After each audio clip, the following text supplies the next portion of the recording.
आज हम बात करेंगे सबसे पहले जातीय मान क्या होता है। ठीक है,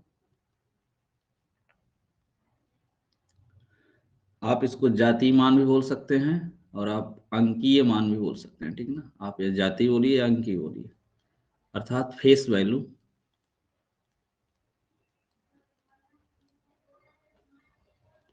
ठीक है, देखो जातीय मान क्या होता है। जैसे हमने लिख दिया 5, हमने लिख दिया 5, क्या इस 5 को आप 6 बोल सकते हो? नहीं बोल सकते। 7 बोल सकते हो? नहीं बोल सकते, कभी नहीं बोल सकते ना। यानी इसकी कैटेगरी क्या है, देखते ही पता चल जाता है कि नहीं ये भाई 5 लिखा हुआ है। ठीक ना, समझ गए ना। तो कोई भी संख्या में किसी भी डिजिट का जाति मान जो होता है ना, उसका अपना स्वयं का पर्सनल का मान होता है। ठीक ना, वह जिस नाम से बुलाया जाता है वही उसका जाति मान होता है। ठीक है, तो किसी भी अंक का अपना मान जाति मान कहलाता है। ठीक है, इसमें कुछ भी नहीं है, छोटा छोटा क्वेश्चन आता है इससे। ठीक है, सिर्फ आपसे जाति मान का योगफल पूछ सकता है, डिफरेंट पूछ सकता है, बस इससे ज्यादा कुछ नहीं। तो किसी भी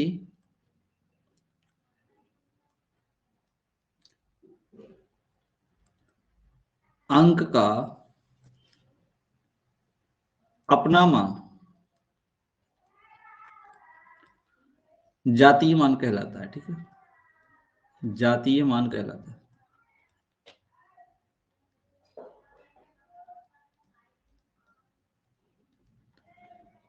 जैसे हम एग्जांपल के तौर पे लिए, हमने एक नंबर लिख दिया 5, 6, 8, 2, 3। अगर हम आपसे इसमें ये कहें कि बताओ भाई 8 का जाति मान क्या होगा, तो आपको कुछ नहीं करना है, सिर्फ 8 बोल देना है बस। भाई 8 को हम सिर्फ 8 ही बोल सकते हैं और कुछ नहीं बोल सकते। ठीक ना, ओके। इसको जो फेस वैल्यू होगी, यानी दिखता कैसे 8 है तो 8 ही होगा। अगर हमने कहा 5 का जो है जाति मान क्या होगा, तो 5 होगा। क्लियर है ना ये, बताइए। ये बिल्कुल आसान है, ये सबको पता होगा जातीय मान किसको कहा जाता है। समझ में आ गया भाई। किसी भी डिजिट को जो आप कह के बुलाते हो वही उसका जातीय मान होता है, बस सिंपल से याद करके रखना है इसको। आगे चलें।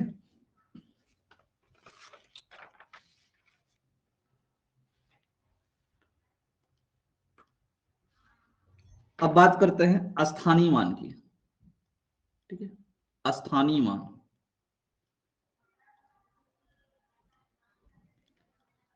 Place value.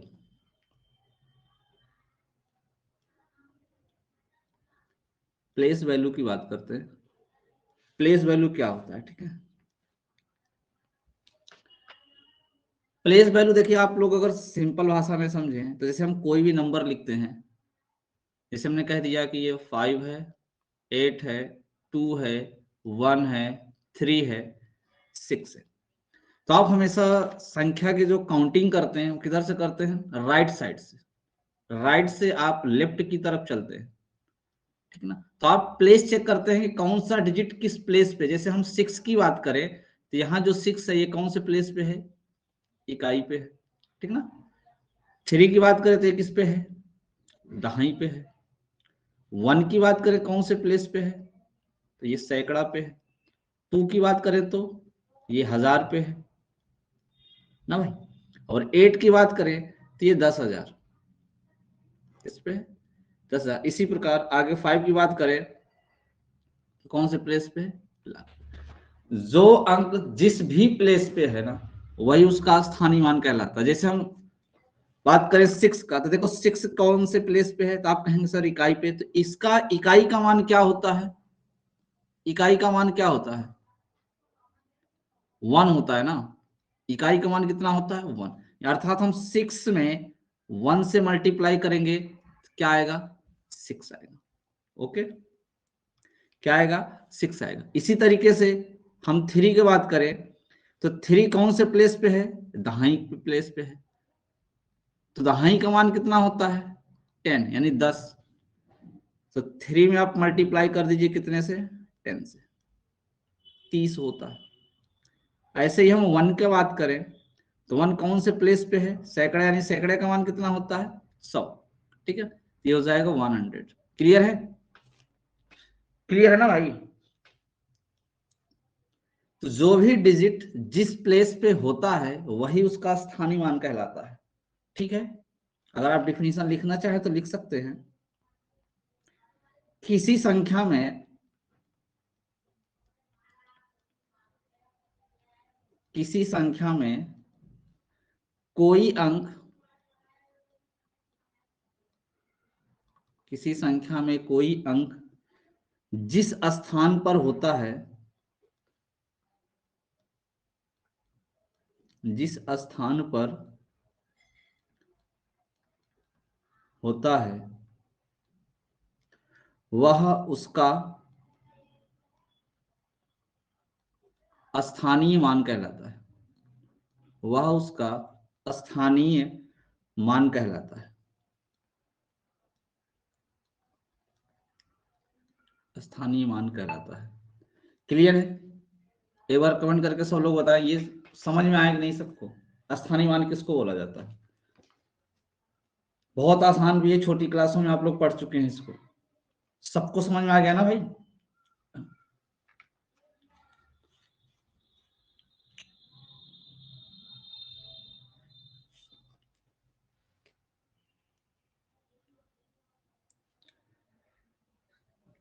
चलिए इस पे हम क्वेश्चन की बात कर लेते हैं, छोटे छोटे एक दो क्वेश्चन। ठीक है, जैसे क्वेश्चन है, हमने कहा 6 7 8 2 1 4 में 7 और 1 के स्थानीय मानों में अंतर कितने का है, ये बताइए आप लोग। 7 और 1 के स्थानीय मानों में अंतर कितने का है।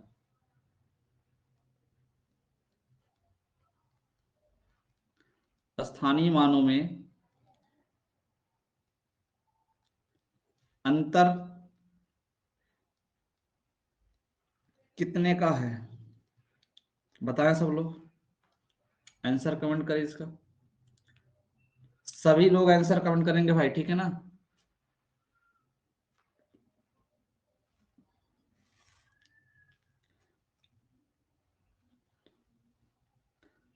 6 999 0, वेरी गुड भाई। अगर हम 7 की बात करें, देखो सिंपल सा फंडा होता है इसमें, आप लोग पढ़े भी होंगे। जैसे 7 को हमको बताना है तो हम काउंटिंग करेंगे तो 10,000 पे है, तो 10,000 से मल्टीप्लाई कर देंगे।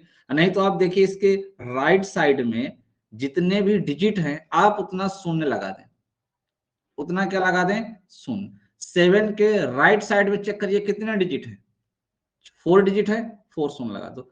अब हम बात करते हैं 1 का, तो 1 के राइट साइड में कितने डिजिट है, 1, तो 1 शून्य लगा दो। इसी का डिफरेंट पूछ रहा है। डिफरेंट का मतलब होता है बड़ी संख्या में से छोटी संख्या को घटाना। जब आप घटाएंगे 09996, ये आपका आंसर होगा।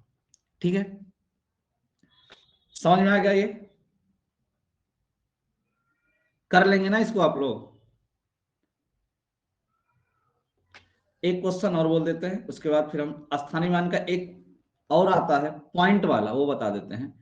एक क्वेश्चन आप और लिखें, 6 4 3 6 7 8 में 6 के स्थानीय मानों का योगफल क्या होगा। 6 के स्थानीय मानों का योगफल, स्थानीय मानों का योगफल क्या होगा,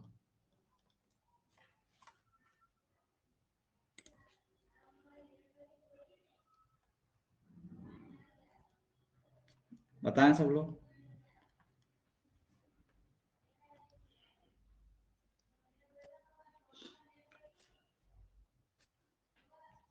बताएं भाई।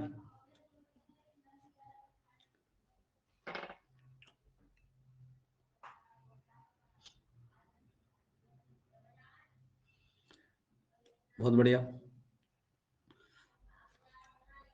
सभी के आंसर आ रहे हैं, सब लोग आंसर करो जल्दी जल्दी, फिर आगे बढ़े हम।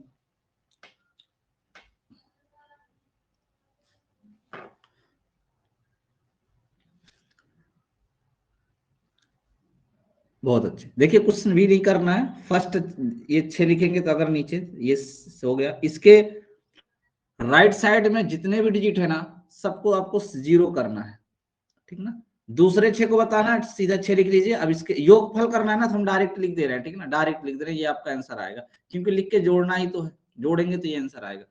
डिफरेंट करना होता तो फिर घटाते, ठीक ना। यहाँ जोड़ना है तो सिंपल है, आप 6 को छोड़ के बाकी जितने डिजिट है सबको 0 कर दो बस। 6 को छोड़ दीजिए, बाकी जितने भी डिजिट है सबको 0 कर दीजिए, योगफल डायरेक्ट आ जाएगा। बट अंतर में ऐसा मत करिएगा, ठीक है। चलिए आगे चलते हैं।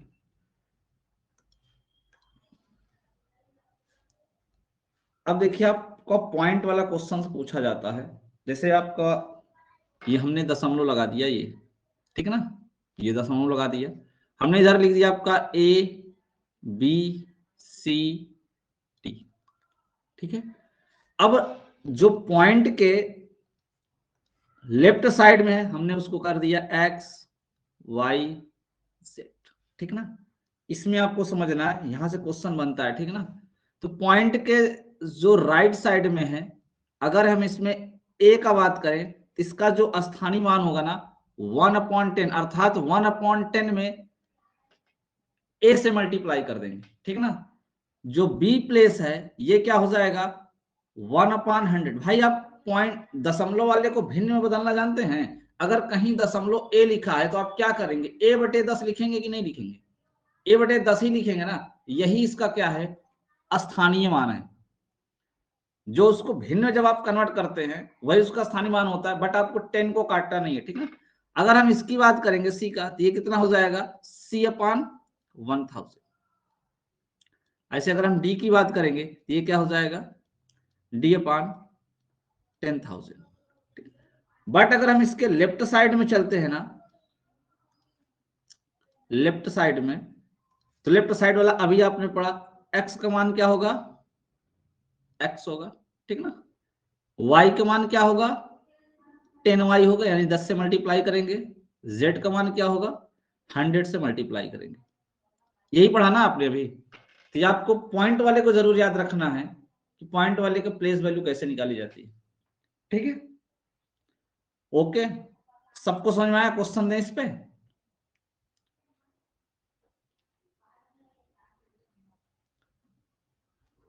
एक बार सब लोग कमेंट करके बताओ ये समझ में आ गया कि नहीं दशमलव वाला। अगर समझ में आ गया हो तो प्रश्न देते हैं आपको इस पे।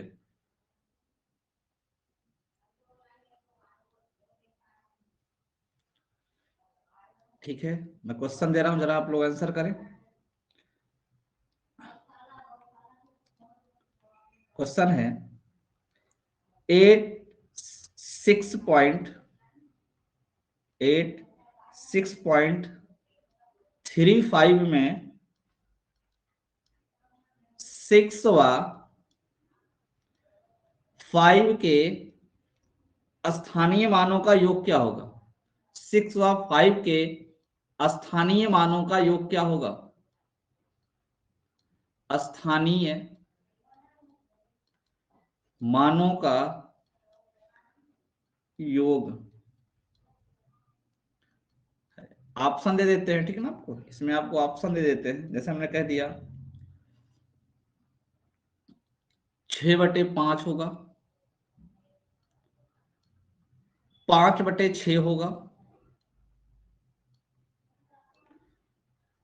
20/121 होगा, या आपका 121/20 होगा। बताना है कौन सा इसमें सही है, कौन सा ऑप्शन सही है, ये आपको कमेंट करना है, ठीक है। बहुत बढ़िया, सभी के आंसर सही आ रहे हैं, डी डी डी, बहुत अच्छे।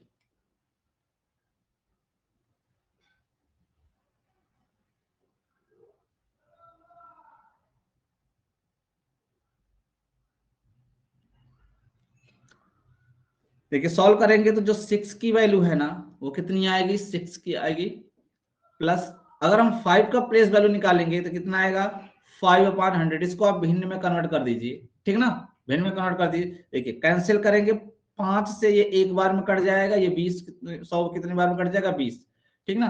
तो 20 छक्का 120, 120 जोड़ेंगे तो आएगा 121, 121 अपॉन 20 करेक्ट आंसर होगा। Option number D is the correct answer. Clear है? कर पाएंगे सब लोग? बताओ भाई,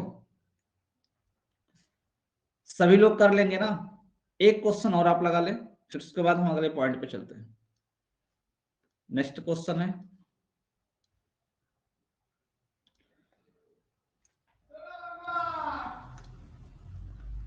375.463 में 7 व 4 के स्थानीय मानों का गुणनफल क्या होगा? 7 व 4 के स्थानीय मानों का गुणनफल, स्थानीय मानों का गुणनफल क्या होगा?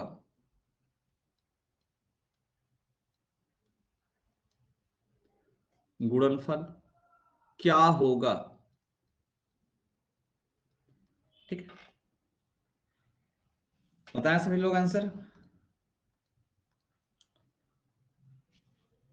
28, 28, 28, बहुत बढ़िया।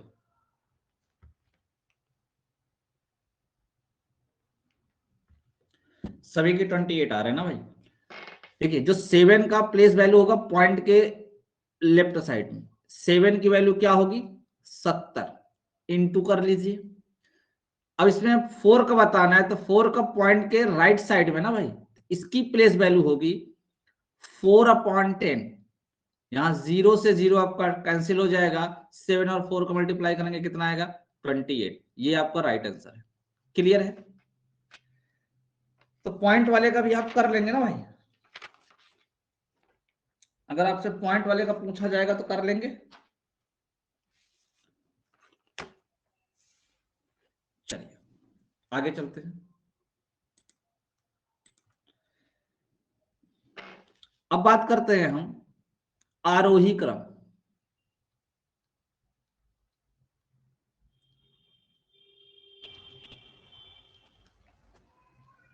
आरोही क्रम अर्थात असेंडिंग ऑर्डर।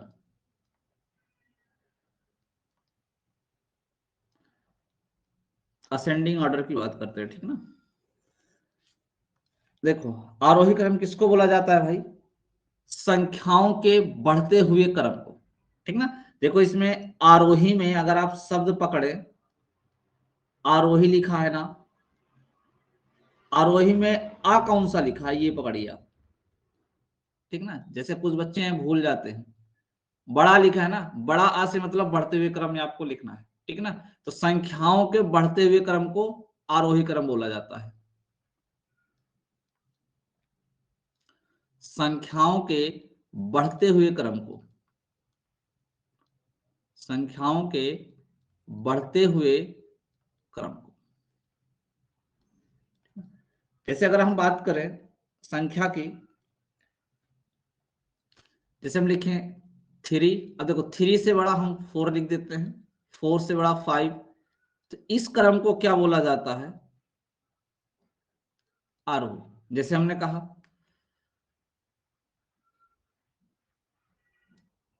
-3, -2, -1, 0, 1, तो ये भी आपका कौन से क्रम में है भाई? आरोही क्रम में है। क्लियर है? क्लियर है? लेकिन आपसे जो क्वेश्चन एग्जाम में पूछा जाता है वो ज्यादातर या तो भिन्न में पूछा जाता है, या पावर में पूछा जाता है, या रूट में पूछा जाता है। क्यों भाई? जो एग्जाम में क्वेश्चन से पूछे जाते हैं वो आपके उसी रूप में पूछे जाते हैं, ठीक है। यहाँ आप समझ लीजिए आरोही क्रम अवरोही क्रम किसको कहते हैं। उसके बाद हम जो प्रैक्टिस कराएंगे ना, तो जो एग्जाम में आए हुए क्वेश्चन इससे रिलेटेड है वो हम आपको बताएंगे। क्लियर? एक दो क्वेश्चन आपको बता देते हैं एग्जाम्पल के तौर पे। जैसे हमने कहा, एक क्वेश्चन ले लेते हैं, जैसे लिखा यहाँ पे 0.3, ध्यान देना, 0.3 के ऊपर हमने ये बार लगा दिया, ठीक ना। Option number A. बी हो गया 0.3 3 4 दोनों के ऊपर बार लगा दिया। सी नंबर लिखा 0.3 और डी नंबर लिखा हमने 0.03। आपको बताना इसमें सबसे बड़ा कौन है, सबसे बड़ा कौन है।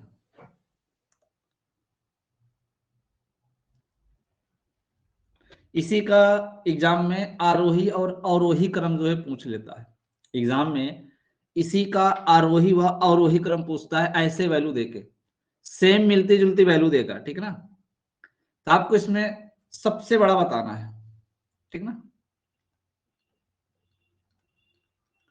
सबसे बड़ा कौन है, सभी के आंसर आ रहे हैं बी बी बी, ठीक है, सभी बी बता रहे हैं भाई।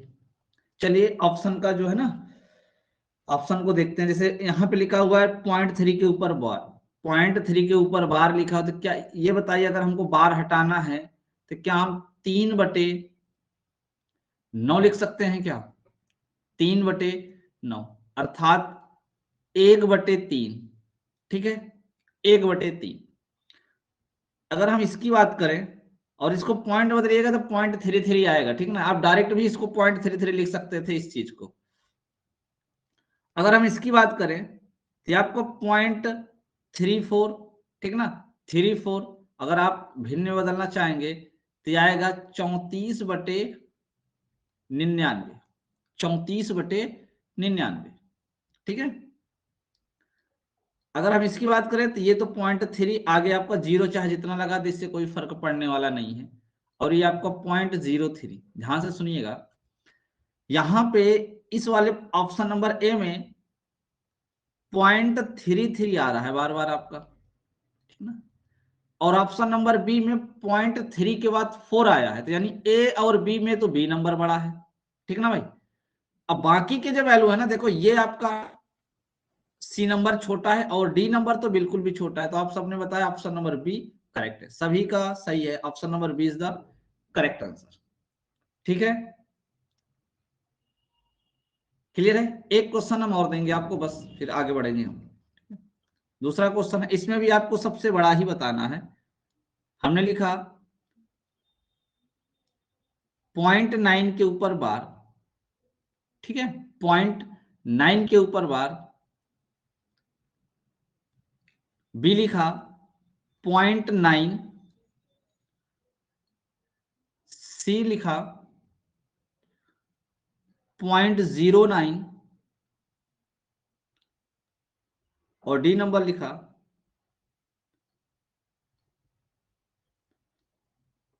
0.91 के ऊपर बार। बताइए कौन सा बड़ा है सबसे, इस प्रश्न में सबसे बड़ा कौन है।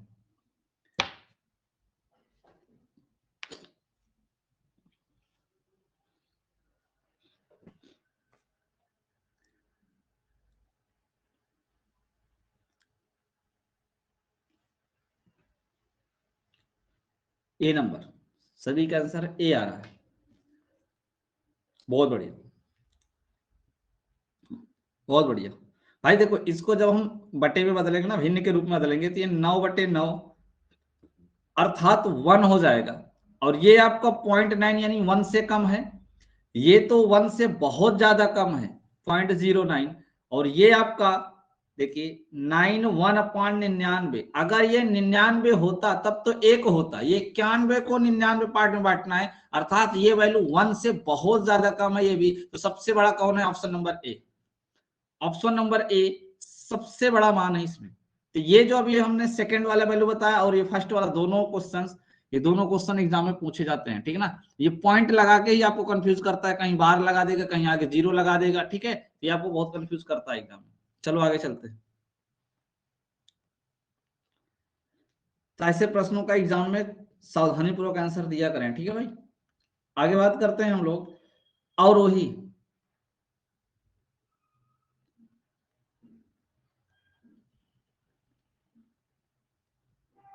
अवरोही क्रम अर्थात डिसेंडिंग ऑर्डर, ठीक ना भाई, डिसेंडिंग ऑर्डर।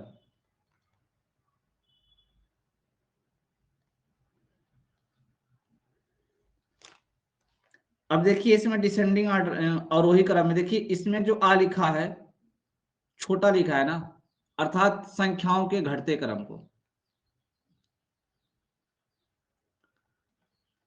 संख्याओं के घटते क्रम को क्या बोला जाता है?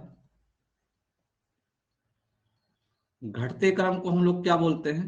अवरोही क्रम बोलते हैं। फॉर एग्जांपल जैसे हम बात करें, हमने लिख दिया यहाँ पे 76, 76 से छोटी कोई वैल्यू लिख दी, जैसे हमने 56 लिख दिया, 56 से लिख दिया हमने 32, 32 से लिख दिया 15, ठीक ना, इससे छोटा लिख दिया 5। क्लियर है? ये क्या है? अवरोही क्रम।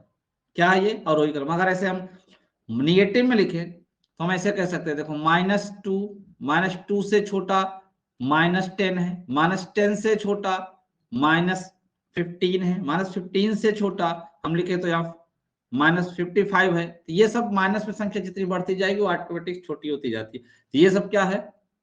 अवरोही क्रम में लिखा हुआ है, ठीक ना भाई। ये किस में लिखा हुआ? अवरोही क्रम में लिखा हुआ, ठीक है। चलिए आगे चलते हैं और इससे आगे नेक्स्ट पॉइंट है आपका निरपेक्ष मान। किस किस को निरपेक्ष मान पता है? जरा कमेंट करके बताओ। निरपेक्ष मान किसको कहते हैं? अगर किसी को ये लग रहा होगा कि फालतू की चीजें पढ़ाई जा रही है ना, तो भाई ना पढ़े, ठीक है। जिसको लग रहा हो कि फालतू की चीजें पढ़ाई जा रही है तो बिल्कुल ना पढ़ो, ठीक है ना, कोई दिक्कत है नहीं। एब्सोल्यूट वैल्यू,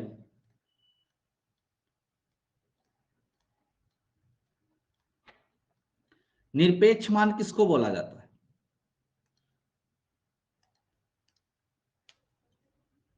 किसी भी वास्तविक संख्या का जो निरपेक्ष मान होता है ना, वो हमेशा पॉजिटिव होता है। अगर आप कभी सुने हैं, मॉड शब्द सुने हैं, जैसे कहीं लिखा है -5, तो इसके लेफ्ट और राइट साइड में से एक लकीर खींच दी जाती है, इसको मॉड क्या बोला जाता है? मॉड बोला जाता है। कहीं इसको आप पढ़े हैं कि नहीं पढ़े हैं? तो ये मॉड से जब भी बाहर आएगा ना, तो ये प्लस में हो जाएगा। अब मॉड के अंदर अगर निगेटिव है तो पॉजिटिव हो जाएगा, और अगर मॉड पॉजिटिव है तो भाई क्या हो जाएगा? जरा कमेंट करके बताओ। जैसे हमने लिख दिया मॉड के अंदर 10, तो बताइए इसका आंसर क्या होगा? मॉड के अंदर 10 का मान क्या होगा? जरा कमेंट करके बताइए सब लोग। यानी 10 का, मॉड 10 का निरपेक्ष मान क्या होगा? 10 10 10, वेरी गुड। तो भाई 10 ही होगा, ठीक है ना। हमने क्या कहा? निरपेक्ष मान, किसी भी वास्तविक संख्या का निरपेक्ष मान हमेशा क्या होता है? धनात्मक होता है। हमेशा क्या होता है? धनात्मक होता है। ये आपको याद रखना है। किसी भी वास्तविक संख्या का निरपेक्ष मान, किसी भी वास्तविक संख्या का निरपेक्ष मान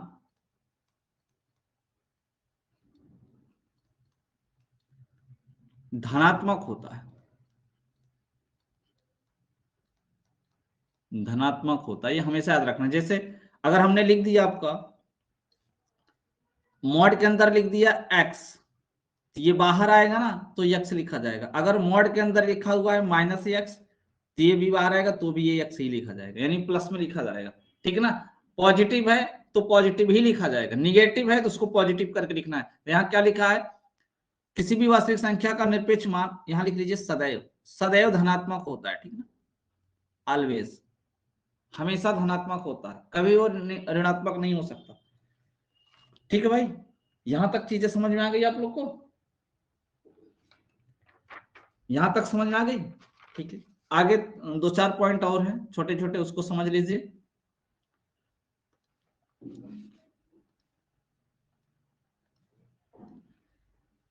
योगात्मक तत्समक, इसको आप छोटी क्लास में पढ़े होंगे। अब बोलेंगे सर इसको कहाँ बता रहे हैं चीजें, यहाँ कभी एग्जाम में पूछी नहीं जाती, हाँ ये फालतू की चीजें पढ़ा रहे हैं हमें। योगात्मक तत्समक किसको बोला जाता है? ध्यान से सुनिएगा, बेहद आसान होता है। जब भी हम किसी संख्या को 0 के साथ ऐड करते हैं, इसी को क्या बोला जाता है? योगात्मक तत्समक। यानी शून्य के योगफल को, किसके योगफल को? शून्य के योगफल को, शून्य के योगफल को हम लोग क्या बोलते हैं? योगात्मक तत्समक बोलते हैं। छोटी क्लास में पढ़ेंगे नहीं, 7th या 8th में होगा ये। अगर आप बुक्स में चेक करेंगे तो आपको 7 या 8 में मिल जाएगा योगात्मक तत्समक क्या होता है। जब हम किसी भी वैल्यू को 0 के साथ ऐड करते हैं ना, तो वही कहलाता है योगात्मक तत्समक। ठीक है, सेकंड नंबर पर बात करते हैं, योगात्मक प्रतिलोम। ये सेकंड नंबर वाला इंपॉर्टेंट है आपको, ठीक ना, सेकंड नंबर इंपॉर्टेंट है, इससे क्वेश्चन से ज्यादा पूछे जाते हैं। योगात्मक प्रतिलोम,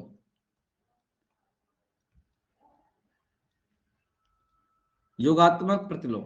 देखिए, किसी भी संख्या का जो योगात्मक प्रतिलोम होता है, अगर संख्या पॉजिटिव में लिखी है तो इसका जो प्रतिलोम होगा वो क्या होगा? निगेटिव।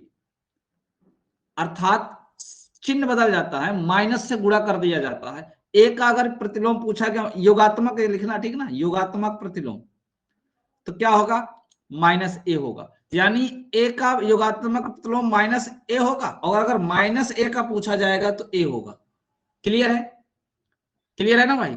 योगात्मक प्रतिलोम जब भी पूछा जाएगा तो आप उसका चिन्ह बदल देंगे। अगर पॉजिटिव है तो निगेटिव कर देंगे, और निगेटिव है तो पॉजिटिव कर देंगे। बताया, समझ में आया कि नहीं आया ये चीज?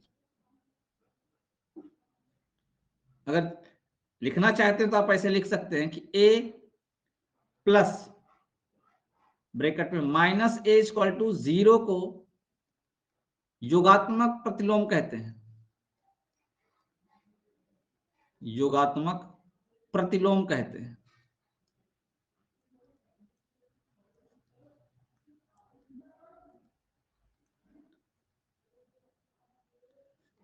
एग्जाम में क्वेश्चन इससे कैसे पूछा गया है, ठीक है? देखिए, एग्जाम में क्वेश्चन इससे पूछा कैसे गया, मैं आपको एक एग्जांपल बताता हूं, ठीक है ना। एग्जाम में पूछा गया, जैसे आप दे दिए क्वेश्चन 2 प्लस √3 का योगात्मक प्रतिलोम होगा। योगात्मक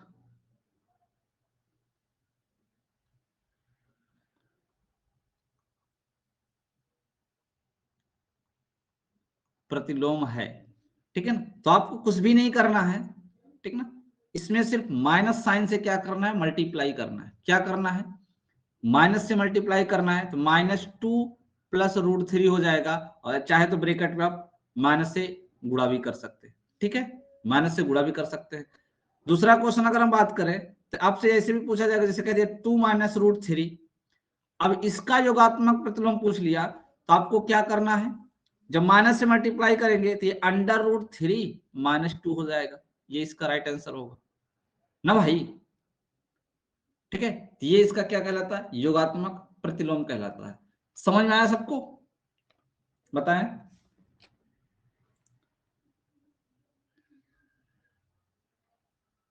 सबको समझ में आया ना?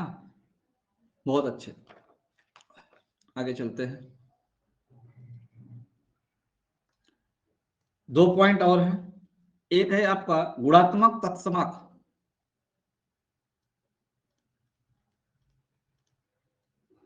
गुणात्मक तत्समक।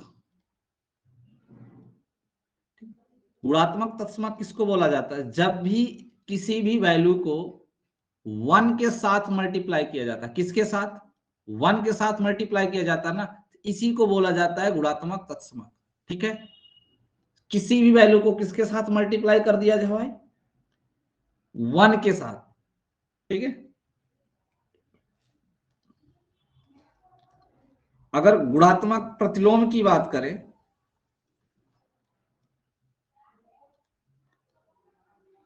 गुणात्मक प्रतिलोम की बात करें, तो गुणात्मक प्रतिलोम क्या होता है? जैसे हमने ए ले लिया और बी ले लिया, इन दोनों को गुणा करने के बाद क्या आएगा? 1। इसको बोला जाता है गुणात्मक प्रतिलोम। गुणात्मक प्रतिलोम। जैसे हमने आपसे कहा ए का गुणात्मक प्रतिलोम क्या होगा, हमने एक क्वेश्चन पूछा आपसे कि ए का गुणात्मक प्रतिलोम, ए का गुणात्मक प्रतिलोम है, तो आप क्या बताएंगे, जरा एक बार कमेंट करके बताइए तो ए का गुणात्मक प्रतिलोम क्या होगा, कमेंट करें, ए का गुणात्मक प्रतिलोम क्या होगा। बहुत अच्छे, मैं समझ रहा था इस चीज को, ऐसे ही आपसे थोड़ी ना पूछ लिया, मैंने सोचा कि एक बार आप ही से पूछ लिया जाए आप लोग क्या जवाब देना चाहते हैं। अरे हमने लिखा है कि ए और बी के गुणनफल अगर करने पे 1 हो जाता है ना, तो वो क्या कहलाता है, गुणात्मक प्रतिलोम कहलाता है। तो इसका मतलब ए के साथ किस वैल्यू को गुणा किया जाए, ए के साथ किस वैल्यू को गुणा किया जाए कि ये 1 हो जाए। तो ए के साथ आप गुणा करोगे किसका भाई, ए के साथ गुणा करोगे 1/a का, तब ये जाके 1 होगा, यानी ए से ए कट जाएगा, इसका राइट आंसर होगा 1/a। और संगीता ने क्या कह दिया कि बी होगा, ए गुणते बी लिखा है तो उन्होंने कह दिया कि बी हो। अरे नहीं भाई, ऐसे नहीं करना है, ए का गुणात्मक प्रतिलोम 1/a होगा। क्लियर है ना, क्लियर है। जैसे हमने आपसे फिर एक क्वेश्चन पूछा, हमने कहा 2/3 का गुणात्मक प्रतिलोम क्या होगा,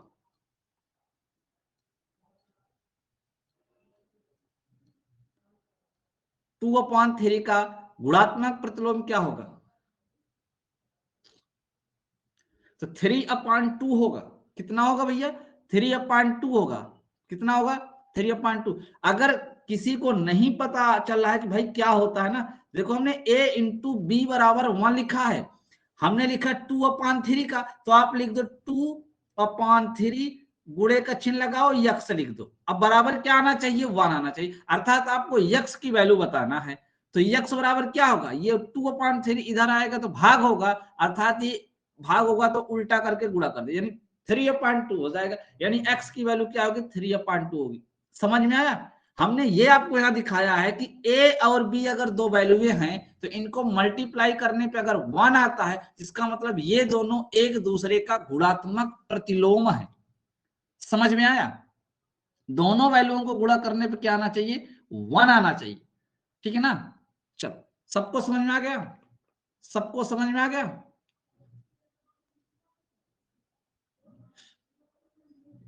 एक क्वेश्चन है, एक क्वेश्चन है, जरा आप लोग बताइएगा, ठीक है ना।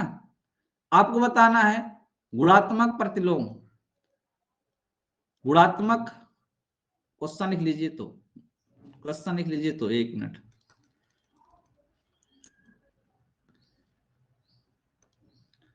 One upon 2 - √3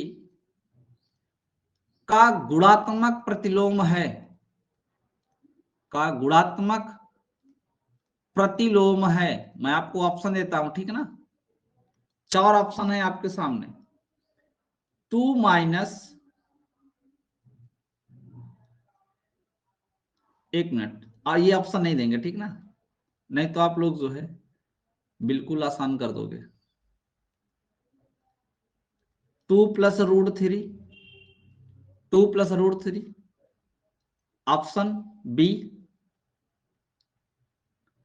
minus √3 -2, C number 1/2 + √3, D none of this. कौन सा सही है, कौन सा सही है इसमें, ऑप्शन नंबर सी भी आ रहा है, बी भी आ रहा है,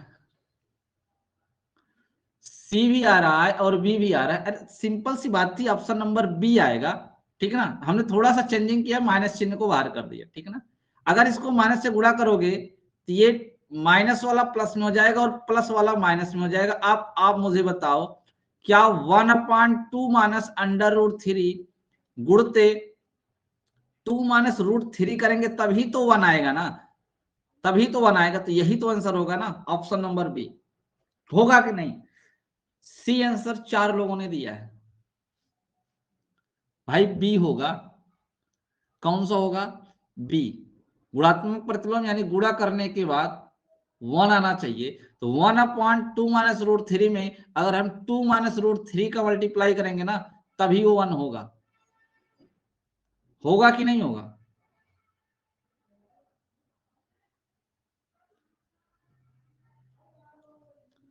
बताएं, होगा ना?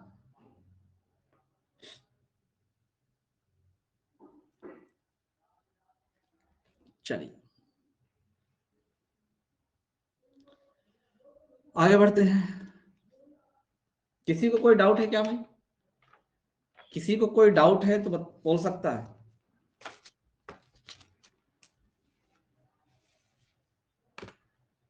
अब आपका बहुत महत्वपूर्ण टॉपिक चलने जा रहा है, ठीक है ना? ध्यान से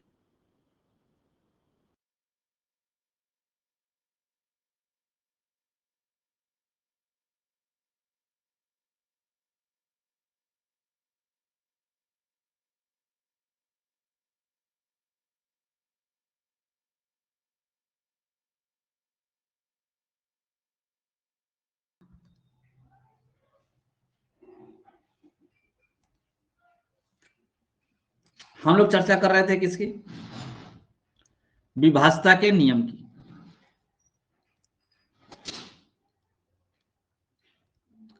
विभाजता का नियम मोस्ट इंपॉर्टेंट, ठीक है ना? डिविजिबिलिटी रूल,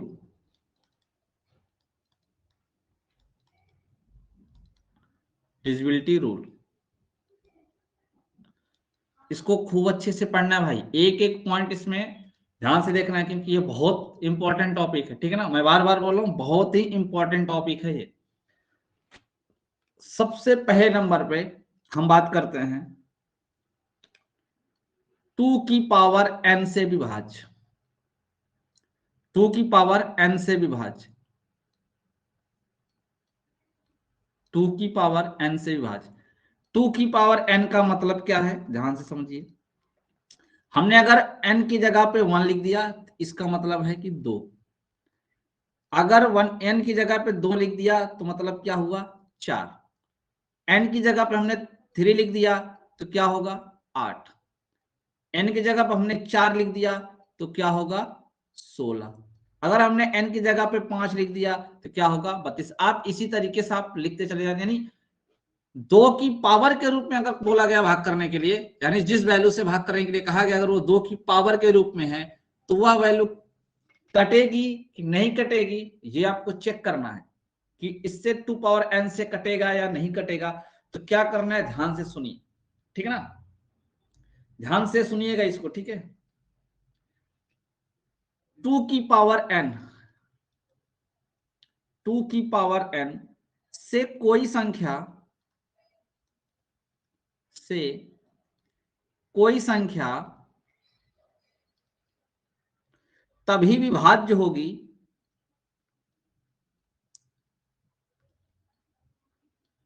तभी विभाज्य होगी जब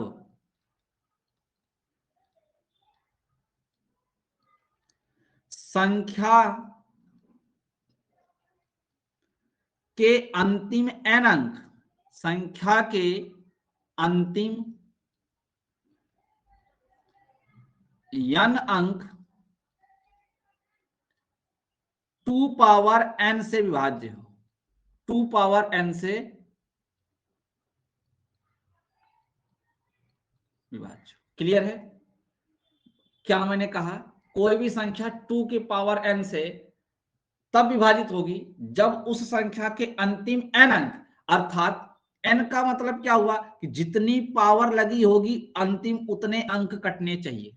जितनी पावर लगी होगी अंतिम उतने अंक कटने चाहिए। जैसे यहां पे देखो, एक पावर 1 है, अर्थात 2 से कब कटेगी, जब लास्ट का एक डिजिट कटेगा। 4 से कब कटेगी, जब लास्ट का 2 डिजिट कटेगा। 8 से कब कटेगी, जब लास्ट का 3 डिजिट कटेगा। n का मतलब तो यही है ना, पावर। 16 से कब कटेगी, जब लास्ट के 4 डिजिट कट जाएंगे। 32 से कब कटेगी, जब लास्ट के 5 डिजिट कट जाएंगे। बताओ ये समझ में आया कि नहीं समझ में आया? सबसे पहले ये बात सबको समझ में आई कि नहीं आई? 2 के पावर n से कोई भी संख्या तभी विभाजित हो सकती है उस पे जितनी पावर है संख्या का अंतिम उतना ही अंक कटना चाहिए। फॉर एग्जाम्पल देखिए, हम जैसे एग्जाम्पल लेते हैं,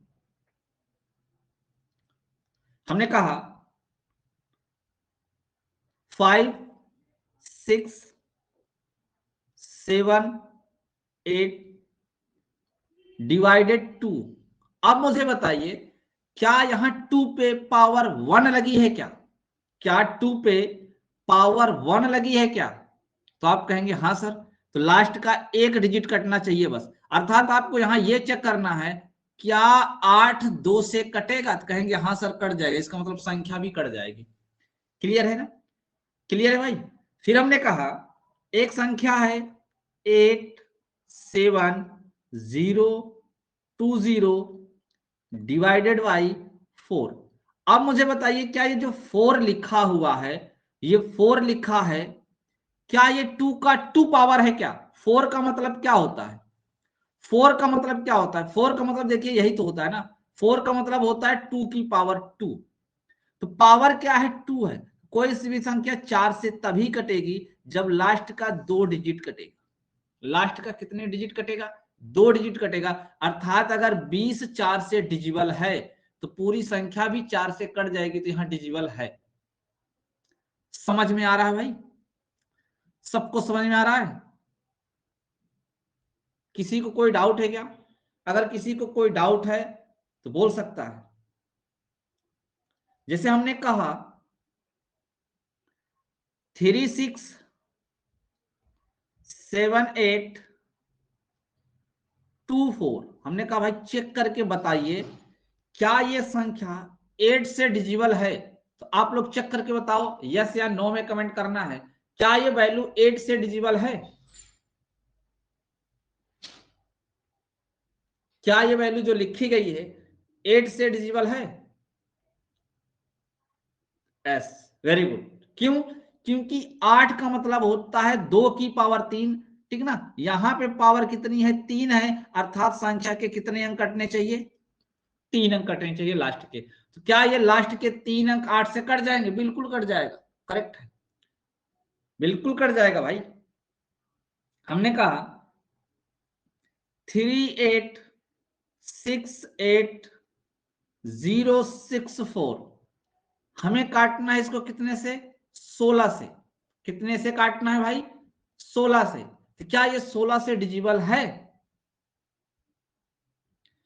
क्या ये वैल्यू 16 से डिजिबल है? तो हाँ है। क्यों? क्योंकि 16 का मतलब होता है 2 की पावर 4, और यहां पे जो पावर लगी है वो 4 लगी है। अर्थात लास्ट के कितने डिजिट कटने चाहिए? 4 डिजिट कटने चाहिए। 4 डिजिट अगर लास्ट का कट गया तो संख्या 16 से पूरी तरीके से डिजिबल होगी। आप काट के चेक कर लीजिए, 16 पंजे 16 चौको 64, अर्थात 16 से क्या है? डिजिबल। जरा एक बार कमेंट करके बताइए क्या आप सब लोग को समझ में आ गया? क्या आप लोगों को समझ में आ गया? अगर इसको सिंपल वे में बात करें, बिल्कुल सिंपल भाषा में बात करें, तो जो 2 से कटेगा वो लास्ट का एक अंक कटेगा। अगर हम 4 की बात करें तो लास्ट का 2 अंक कटेगा, यानी 2 डिजिट कटना चाहिए। अगर 8 की बात करें, यानी ये वैल्यू 2 की पावर के रूप में होनी चाहिए, इसीलिए हमने यहां 2 की पावर n लिखा है, ठीक ना? तो इसमें लास्ट का 3 डिजिट कटेगा। अगर हमने कहा 16, तो यहां लास्ट का 4 डिजिट कटना चाहिए। अगर हमने कहा 32, तो यहां लास्ट के 5 डिजिट कटने चाहिए। अगर हमने कहा 64, तो लास्ट के 6 डिजिट कटने चाहिए। तो सबसे ज्यादा आपका 8 तक का पूछा जाता है। कहां तक का? 8 तक का क्वेश्चन बना के पूछा जाता है। ठीक है भाई, सबको समझ में आ गया? अगर 2 पावर n के रूप में है तो उसका डिजिबिलिटी रूल क्या होता है? जितनी पावर है उतने अंक लास्ट के कटने चाहिए। क्लियर है? आगे चले।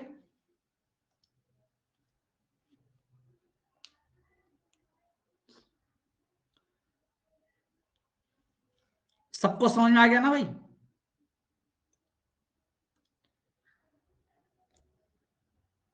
सबको समझ में आ गया? अब यहां पे गौर से एक बात ध्यान से सुनिए, ठीक है? आप पहले समझिए इसको, इस चीज को पहले समझिए। ध्यान से देखिए, जैसे मैंने एक वैल्यू लिखा 5 8 6 7 8 5 और हमने कहा इसे 2 से भाग करिए। कितने से? 2 से भाग करिए और हमें यह बताइए कि शेष कितना बचेगा। ये बताइए शेष कितना बचेगा, शेष कितना बचेगा।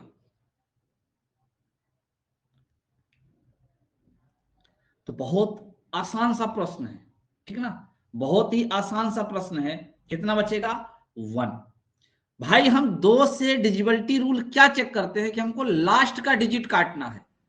तो यहां शेषफल में भी वही आपको देखना है कि अगर हम लास्ट के डिजिट में अगर हम 2 से भाग करें शेष कितना बचेगा। तो आपने कहा सर यहाँ पे 1 बचेगा। इसका मतलब अगर आप पूरी संख्या में भी 2 से भाग करिएगा ना तब भी शेषफल 1 ही बचेगा, तब भी शेषफल कितना बचेगा? 1 ही बचेगा। क्लियर है? क्लियर है? जैसे हमने कहा है आपसे, एक क्वेश्चन और दिया, हमने कहा भाई 6 7 8 5 3 2, हमने कहा 8 से डिवाइड करिए, हमने कहा 8 से डिवाइड करिए और हमें यह बताइए इसमें शेष कितना बचेगा। तो जरा बताएं शेष कितना आएगा, शेष कितना आएगा इस प्रश्न में। संजू का कहना है कि 0 आएगा, वेरी गुड। सन्नो का भी कहना है कि 0 आएगा, बहुत अच्छे।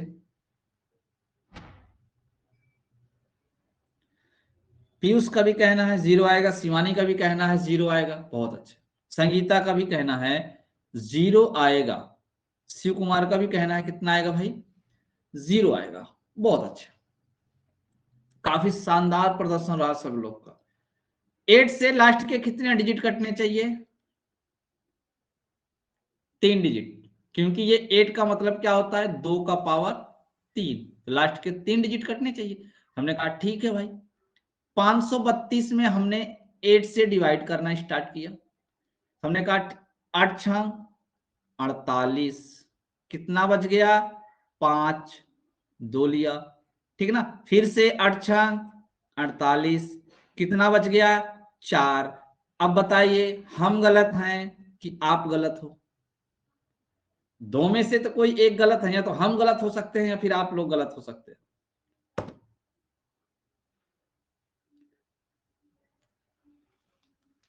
बताने का प्रयास करें।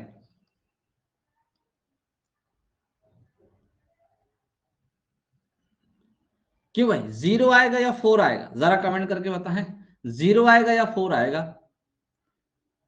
4 आएगा ना। तो फिर सभी ने 0 क्यों दिया? अरे कोई भी तो दे सकता था ना, कोई भी तो एक तो आंसर दे सकता था, लिस्ट ही लग गई 0 की। मतलब यहाँ खुद नहीं पढ़ने, हमको लगता है कि दूसरे के आंसर देख लिया कि सबसे पहले कौन आया 0, ठीक है सब लोग 0 टाइप कर देते हैं। ऐसा मत करो भाई, आसान सी चीज है। हमने कहा 8 से लास्ट के 3 डिजिट चेक करने हैं। विभाज्यता के नियम में तो यही बताया ना, 8 का मतलब 2 की पावर 3 होती है, अर्थात लास्ट के 3 अंक कटने चाहिए। भाई अगर हम 8 को 2 की पावर के रूप में लिखेंगे तो 2 की पावर 3 होती। हमने यही पढ़ाया है कि 2 की पावर n, लास्ट के n अंक कटने चाहिए, अर्थात लास्ट के 3 अंक कटने चाहिए। तो ठीक है 532 में आप 8 से भाग देके चेक करिए कितना शेषफल आता है। कितना आएगा? 4। अगर आप पूरी संख्या में भी भाग करेंगे 8 से तो शेषफल कितना आएगा? 4 ही आएगा। कितना आएगा? 4 ही आएगा। बात समझ में आई? बात समझ में आई भाई? तो आप यहां नोट करके लिख ले, आप नोट करके लिखें, नोट पॉइंट लिख लीजिए।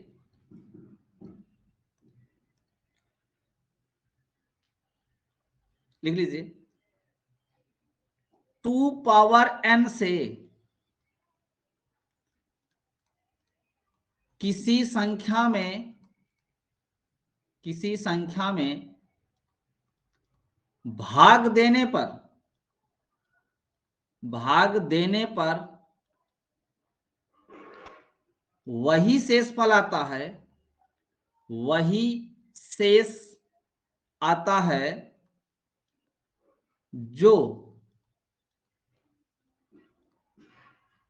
संख्या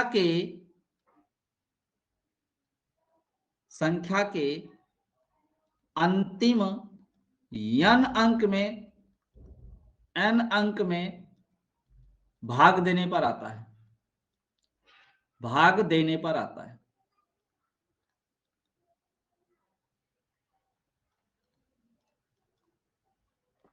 क्लियर है भाई? सबको समझ में आ गया?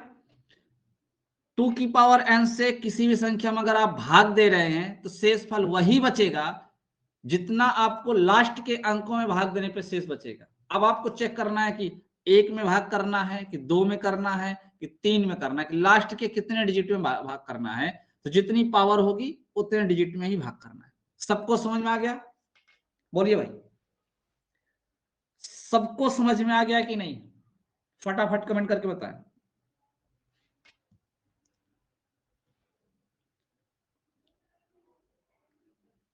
चलिए आगे चलते हैं। फिर हम लोग बात करते हैं इस पे कुछ क्वेश्चन, ठीक ना? कुछ क्वेश्चन बात करते हैं, एग्जाम में क्वेश्चन कैसे आता है उसकी चर्चा कर लेते हैं, ठीक ना? एग्जाम में कैसे आता है क्वेश्चन उसकी चर्चा कर लेते हैं। 5 6 3 8 4x में यक्स का अधिकतम मान क्या होगा? यक्स का अधिकतम मान क्या होगा यदि संख्या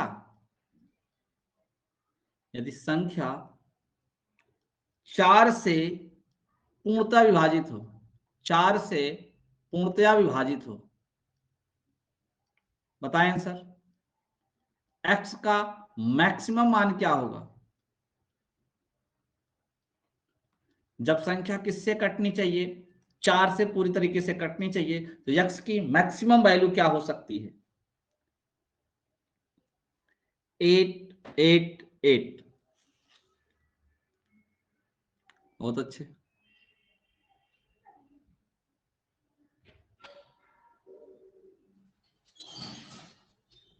सभी का आंसर कितना आ रहा है? 8।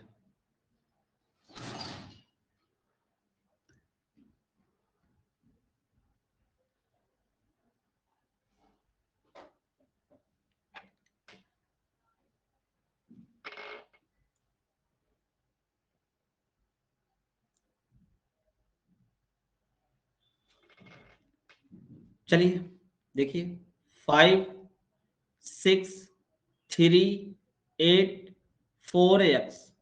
6 लोगों ने कमेंट किया है, 4 लोगों ने नहीं किया है ना भाई? देखिए कितने से विभाजित है? 4 से। तो 4 से विभाजता का नियम क्या है? लास्ट के 2 डिजिट कटने चाहिए। लास्ट के कितने डिजिट कटने चाहिए भैया? तो लास्ट के 2 डिजिट कटने चाहिए, 2 डिजिट कटने चाहिए ना। तो हमने कहा ठीक है, अगर हम 4x लिखा हुआ है, अगर हम इसमें 0 रख दें तब भी 4 से कट जाएगा। तब भी देखो, अगर 4 से काटे तो ये कट जाएगा, यानी एक तो x की वैल्यू 0 हो जाएगी, ठीक ना? अगर हम 4 की जगह पे 2 रखेंगे तो नहीं, 4 रख दीजिए, 4 रख दीजिए, तब भी ये 4 से डिजिबल हो जाएगा, यानी एक वैल्यू आपकी 4 हो जाएगी, ठीक है? हमने कहा अगर x की जगह पे 8 रख दो तो ये भी 4 से डिजिबल हो जाएगी, तो ये 8 हो जाएगी। यानी यहाँ पे 3 वैल्यू पॉसिबल है, 0 4 8। बट हमसे पूछा कौन है? मैक्सिमम पूछा है, अधिकतम पूछा है, यक्स का अधिकतम मान। तो भाई 0 और 4 और 8 में सबसे बड़ा कौन है? तो 8 है ना। इसका मतलब राइट आंसर क्या होगा इस प्रश्न का? 8। यानी x का अधिकतम मान 8 होगा। भाई 0 रखोगे तब भी कट जाएगा, 4 रखोगे तब भी कट जाएगा, 8 रखोगे तब भी कट जाएगा, ठीक है? तीनों को रखने पर कट जा रहा है, बट बड़ा कौन है? सबसे बड़ा कौन है? 8 सबसे बड़ा है, अर्थात इसका राइट आंसर क्या होगा? 8। राइट आंसर कौन होगा? 8। क्लियर है? सबको समझ में आ गया? नेक्स्ट क्वेश्चन, अगला प्रश्न है 3 8 65 6x4 8 से विभाज्य है, 8 से विभाज्य है, 8 से विभाज्य है। यक्स का, या लिख लीजिए आप यक्स के, ठीक है, यक्स के न्यूनतम व अधिकतम मानों का योगफल क्या होगा। यक्स के न्यूनतम व अधिकतम मानों का योग क्या होगा।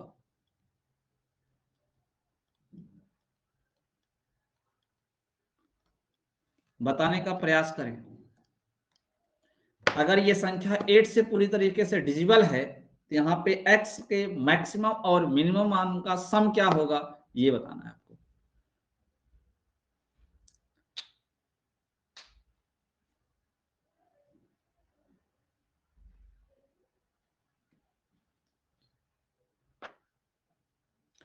हमने सम पूछा है, हमने न्यूनतम और अधिकतम मान नहीं पूछा है भाई, हमने सम पूछा है। जो पूछा है वो आंसर दीजिए, ठीक है, जो पूछा है हमने वो आंसर दीजिए आप।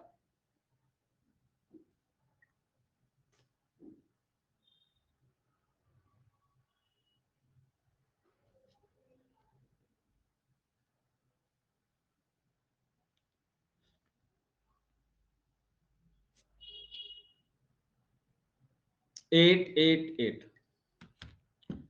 संजू ध्यान दिया करो भाई, आखिर प्रश्न में पूछा क्या जा रहा है।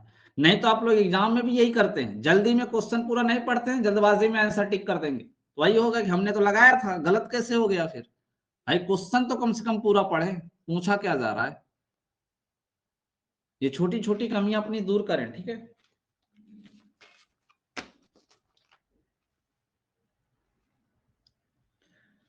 देखिए यहाँ पे आपका 3 8 6 5 6 यक्स 4 किससे विभाज्य है, 8 से। भाई 8 से कब विभाज्य होगा, जब लास्ट के 3 अंक कटेंगे, तो लास्ट के ये 3 डिजिट कटेगा तब संख्या जो है 8 से डिजिबल होगी, ठीक है ना। तो अब बताइए अगर हम इस x की जगह पे क्या क्या रख दें, x की जगह पे कौन कौन सा डिजिट रख दें कि वैल्यू 8 से कट जाए, 8 से कट जाए। तो सबसे पहले देखिए x की जगह पे हम क्या रख सकते हैं, ठीक है ना। 0 रखेंगे तो क्या कटेगा, क्या 0 रखेंगे तो कटेगा।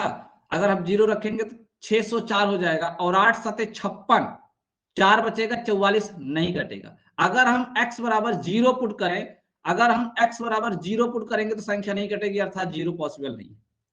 1 रखेंगे तब भी पॉसिबल नहीं है, ठीक है ना। अगर हम 2 रख देंगे, 2, तो ये हो जाएगा 624, ठीक है ना। 624, 8 सते 56, 8 अठाई 64, कितना हो जाएगा, 8 सते 56, 6 बचेगा और 64 कट जाएगा ना, 2 रखने पे पॉसिबल है। अगर आप 2 रखेंगे तो 824 बनेगा, और 824 8 से पूरी तरह कट जाएगा। सही है ना भाई, सही है। इसी प्रकार अगर हम 3 रखेंगे तो नहीं कटेगा। 4 6 7 8, कहां तक जाएं, 8 तक जाएं। 8 रख देंगे तो आपका क्या हो जाएगा, कट जाएगा पक्का। 6 रख के चेक कर लीजिए, एक डिजिट रख के चेक कर लीजिए, हमने कहा 2 पे कट जाएगा। अगर हम 3 रखेंगे तो कितना होगा, 63, 8 सते 56, 56 में आप 7 जोड़ेंगे तब होगा ना। देखिए अगर हम 8 यहां पे रखेंगे तो ना 3, 8 से काटेंगे तो यहां पे कितना हो जाएगा, 8 सते 56, कितना बचेगा भाई, 7, 74, नहीं कटेगा। फिर हमने कहा ठीक है 4 रख के चेक करिए, ये इससे नहीं कटेगा, 4 रख के चेक करिए। तो आपने कहा 6 4 4, 8 से काटेंगे तो ये 8 अठाई 64, फिर ये 4 से नहीं कटेगा। आप 5 रखिए, 5 रखेंगे तो भी नहीं कटेगा। देखिए 6 5 4, अगर आप कैंसिल करेंगे तो 8 अठाई 64, 14 बचेगा, फिर भी नहीं कटेगा, ठीक ना। 6 रखिए, 6 6 4, ठीक है ना। तो देखिए 8 अठाई 64, ठीक है ना, 8 अठाई 64, 2 बचेगा, 8 3 24, हाँ ये पॉसिबल है। आगे चेक कर लीजिए, 7 से 7 अगर आप रखेंगे ये कट जाएगा भाई, ठीक है ना, 7 रखेंगे तो 8 अठाई 64, 3 बचेगा, नहीं कटेगा, ठीक है ना, नहीं कटेगा। अगर आप 8 रखेंगे तो 6 8 4, 8 अठाई 64, 4 बचेगा, नहीं कटेगा। आप 9 भी रख के चेक कर लीजिए, ठीक ना, 9 भी रखेंगे तो भी शायद नहीं कटेगा, ठीक ना। 8 अठाई 64, 5 बचेगा, 54 हो जाएगा, नहीं कटेगा। हमारा देखिए किस किस से कटा हुआ है, 2 से कटा है और 6 से कटा है। हमने आपसे इन्हीं दोनों का योगफल पूछा था। क्या पूछा था? इन्हीं दोनों का योगफल पूछा था, सम पूछा था, अर्थात 2 और 6 का सम कितना होगा? 8 होगा। करेक्ट आंसर क्या होगा इसका? राइट, 8। बहुत कम लोगों ने इसका जवाब दिया है। इस प्रश्न का आंसर बहुत कम लोगों ने दिया है, जबकि ऐसा क्वेश्चन एग्जाम में प्रेजेंट टाइम में पूछा जा रहा है, वर्तमान समय में ऐसे ही प्रश्नों को पूछा जा रहा है, ठीक है। और इसका आंसर बहुत कम लोगों ने दिया। समझ में आया सबको? एक बार फटाफट कमेंट करके बता दो, सबको समझ में आ गया कि नहीं आ गया?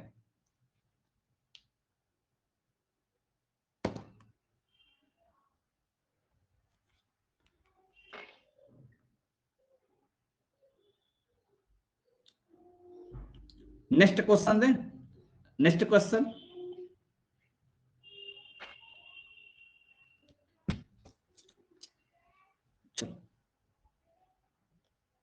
दूसरे प्रश्न की बात करते हैं। हमने कहा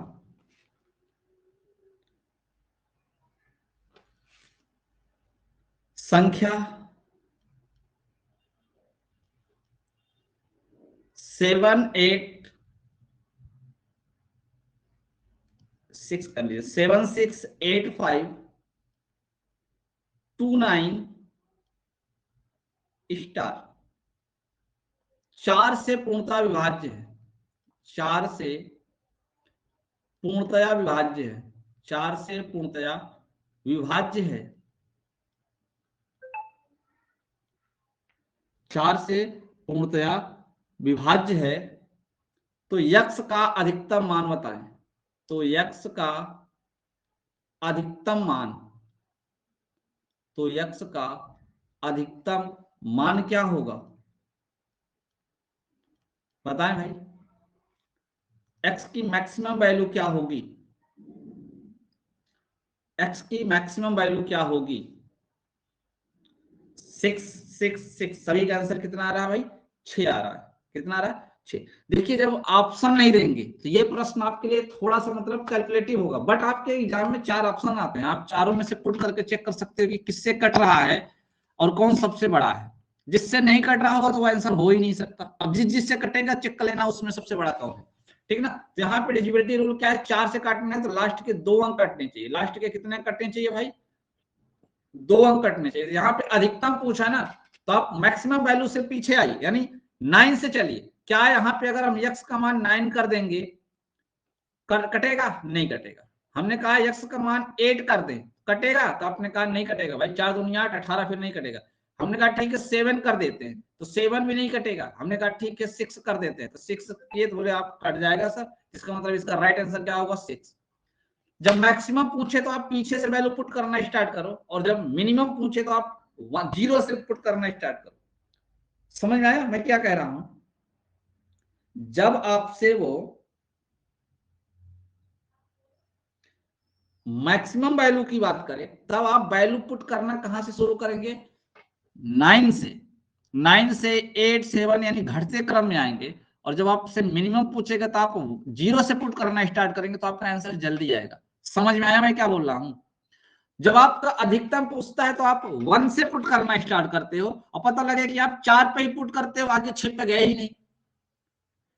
तो मैक्सिमम में आप 9 से रखना शुरू किया करो और मिनिमम में 0 से, ठीक है ना। ये बात आपको याद रखना है, ये बात आपको याद रखना। जब आपसे मैक्सिमम वैल्यू पूछे तो आप जो वैल्यू पुट करेंगे वो पहले 9 रखेंगे, फिर 8 रखेंगे, 7 इस फॉर्मेट में रखेंगे। अगर आपसे मिनिमम पूछा जाए तो आप 0 रखेंगे, 1 रखेंगे, 2 रखेंगे, इस फॉर्मेट में रखेंगे, तो आपका आंसर जल्दी आएगा, ठीक है। नहीं तो आप पुटिंग करते रहेंगे। जब मैक्सिमम पूछा जाता है तब भी 0 से रखना पुट कर देते हैं भाई। जब मैक्सिमम पूछा जाता है, जैसे पिछले प्रश्न में देखो हमने 1 2 3 सीरियल से रखा, अगर हम वहीं पे 9 से रखना स्टार्ट करते तो आंसर जल्दी आ जाता। सही बात है कि नहीं सही बात है? आगे चले, ये बात सबको समझ में आ गई? कमेंट करके एक बार फटाफट बता दो सबको समझ में आ गया कि नहीं आ गया?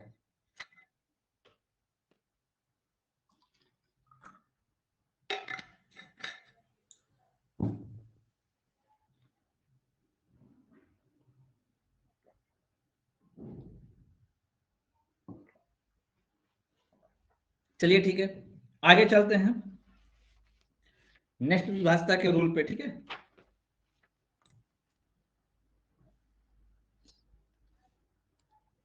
नेक्स्ट है 3 से और 9 से विभाज्य, 3 से और 9 से विभाज्य, ठीक है ना, 3 और 9 से। इस पे लगाइए स्टार। एग्जाम में सबसे ज्यादा 3, 9, 11, एग्जाम में सबसे ज्यादा 3, 9, 11 यही पूछा जाता है भाई, ठीक है ना, 3, 9, 11 सबसे ज्यादा पूछा जाता है। तो आपको सबसे ज्यादा ध्यान इसको देना है, बहुत बढ़िया से पढ़ना है इसको, ठीक है ना, अच्छे से। देखिए कोई भी संख्या 3 से कब कटेगी, 9 से कब कटेगी? देखिए यदि अंकों का योग, संख्या के अंकों का योग, संख्या के अंकों का योग अगर 3 से डिजिबल है, ठीक है ना, अगर संख्या के अंकों का योग 3 से डिजिबल है तो संख्या भी 3 से कट जाएगी, और अगर संख्या के अंकों का योग 9 से डिजिबल है तो संख्या भी 9 से कट, ठीक है ना। तो संख्या के अंकों का योग 3 से कटा तो संख्या भी कटेगी, ठीक है, और 9 से कटा तो संख्या भी 9 से कटेगी। समझ में आया भाई? समझ में आया कि नहीं? कोई भी संख्या 3 से कब कटेगी? यदि अंकों का योग 3 से डिजिबल है, अंकों का योग 3 से डिजिबल है, ठीक है ना, तो संख्या कंफर्म है 3 से कट जाएगी। संख्या क्या होगी? वो 3 से कट जाएगी। 9 से कब कटेगी? अंकों का योग अगर 9 से डिजिबल है तो संख्या भी क्या होगी? 9 से कट जाएगी। जैसे मैं फॉर एग्जांपल लूं, मैंने कहा 4, 6, 7, 2, 3, 5। हमने कहा भाई इसको चेक करके मुझे बताइए आप लोग, क्या ये 3 से पूरी तरह से डिजिबल है कि नहीं है? क्या ये 3 से पूरी तरह डिजिबल है? जरा कमेंट करके बताएं आप लोग। तो हम बात करते हैं इस पे। देखिए डिजिबिलिटी रूल क्या है? अंकों का योग कटना चाहिए। तो हमने कहा ठीक है सबको जोड़ लेते हैं। 6, 4, 10, 10, 7, 17, 17, 2, 19, 19, 3, 22, 22, 5, 27। योग करने पे कितना आया? 27 आया। अब चेक करो क्या ये 27 3 से कट रहा है? बोले हाँ सर कट रहा है। इसका मतलब यहां भी ये संख्या 3 से कट जाएगी, संख्या 3 से कट जाएगी। एक मैं छोटा सा पॉइंट आपको बताना चाहता हूं जिससे आपको क्वेश्चन में कुछ सेकंड कम लगेंगे, कुछ सेकंड कम लगेंगे, ध्यान से सुनना। आपको कैलकुलेशन को बहुत अच्छे से पढ़ना है, ठीक ना। यहाँ 4, 6, 7, 2, 3, 5 यहां चेक करना था कि संख्या 3 से कट रही है कि नहीं कट रही। तो हमने कहा ठीक है अंकों को जोड़ डालिए। ध्यान से सुनना मुझे, अंकों को आप जोड़ने से बेटर है आप इस तरीके से कैलकुलेट किया करें इस प्रश्न में, ठीक है ना। जब पूरी संख्या लिखी है और आपसे कहा भाई चेक करके बताओ कि 3 से कटेगा कि नहीं कटेगा, देखो 6 3 से कट जाएगा पक्का, ठीक है ना।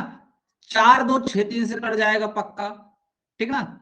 अब यहां पे देखिए 7 3 10 5 15 ये भी कट जाएगा। ऐसे आप छोटे छोटे टुकड़ों में अगर काट के चेक करोगे ना तो आपको जरूरत नहीं है कि इतना लंबा जोड़ने की। कभी कभी होता क्या है कि जब हम जोड़ते हैं ना तो जल्दी में, जब स्पीड में जोड़ते हैं तो कहीं ना कहीं हासिल में या किसी में एक आध अंक गड़बड़ हो जाता है।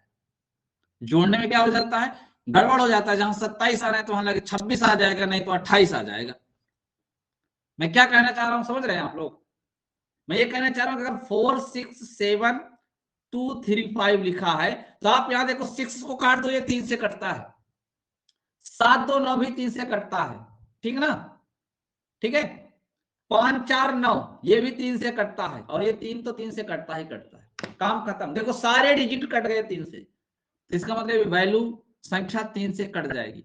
समझ में आ गया भाई? एक क्वेश्चन और देते हैं, एक क्वेश्चन और देते हैं। जैसे हमने कहा है आपसे 8 7 2 1 0 5 6, आपको बताना है क्या ये 3 से कटेगी? क्या ये संख्या 3 से डिजिबल है? क्या ये संख्या 3 से डिजिबल है? तो जिस तरीके से हमने कहा अगर वो अप्लाई करोगे तो कुछ सेकंड आपका समय बच जाएगा, कंफर्म बचेगा।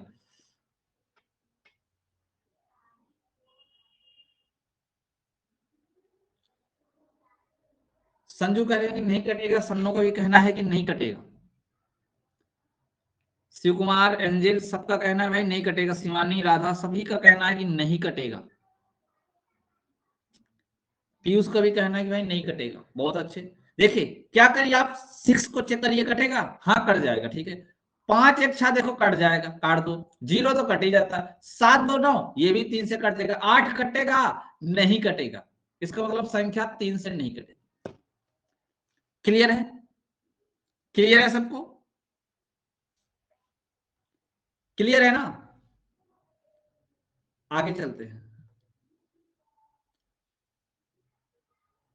आगे चलते हैं। हमने कहा एक संख्या है 6 8 5 3 8, इसको डिजिबल बताना है 9 से कटेगा कि नहीं कटेगा। इसको ये चेक करके बताना है क्या ये 9 से कट जाएगा।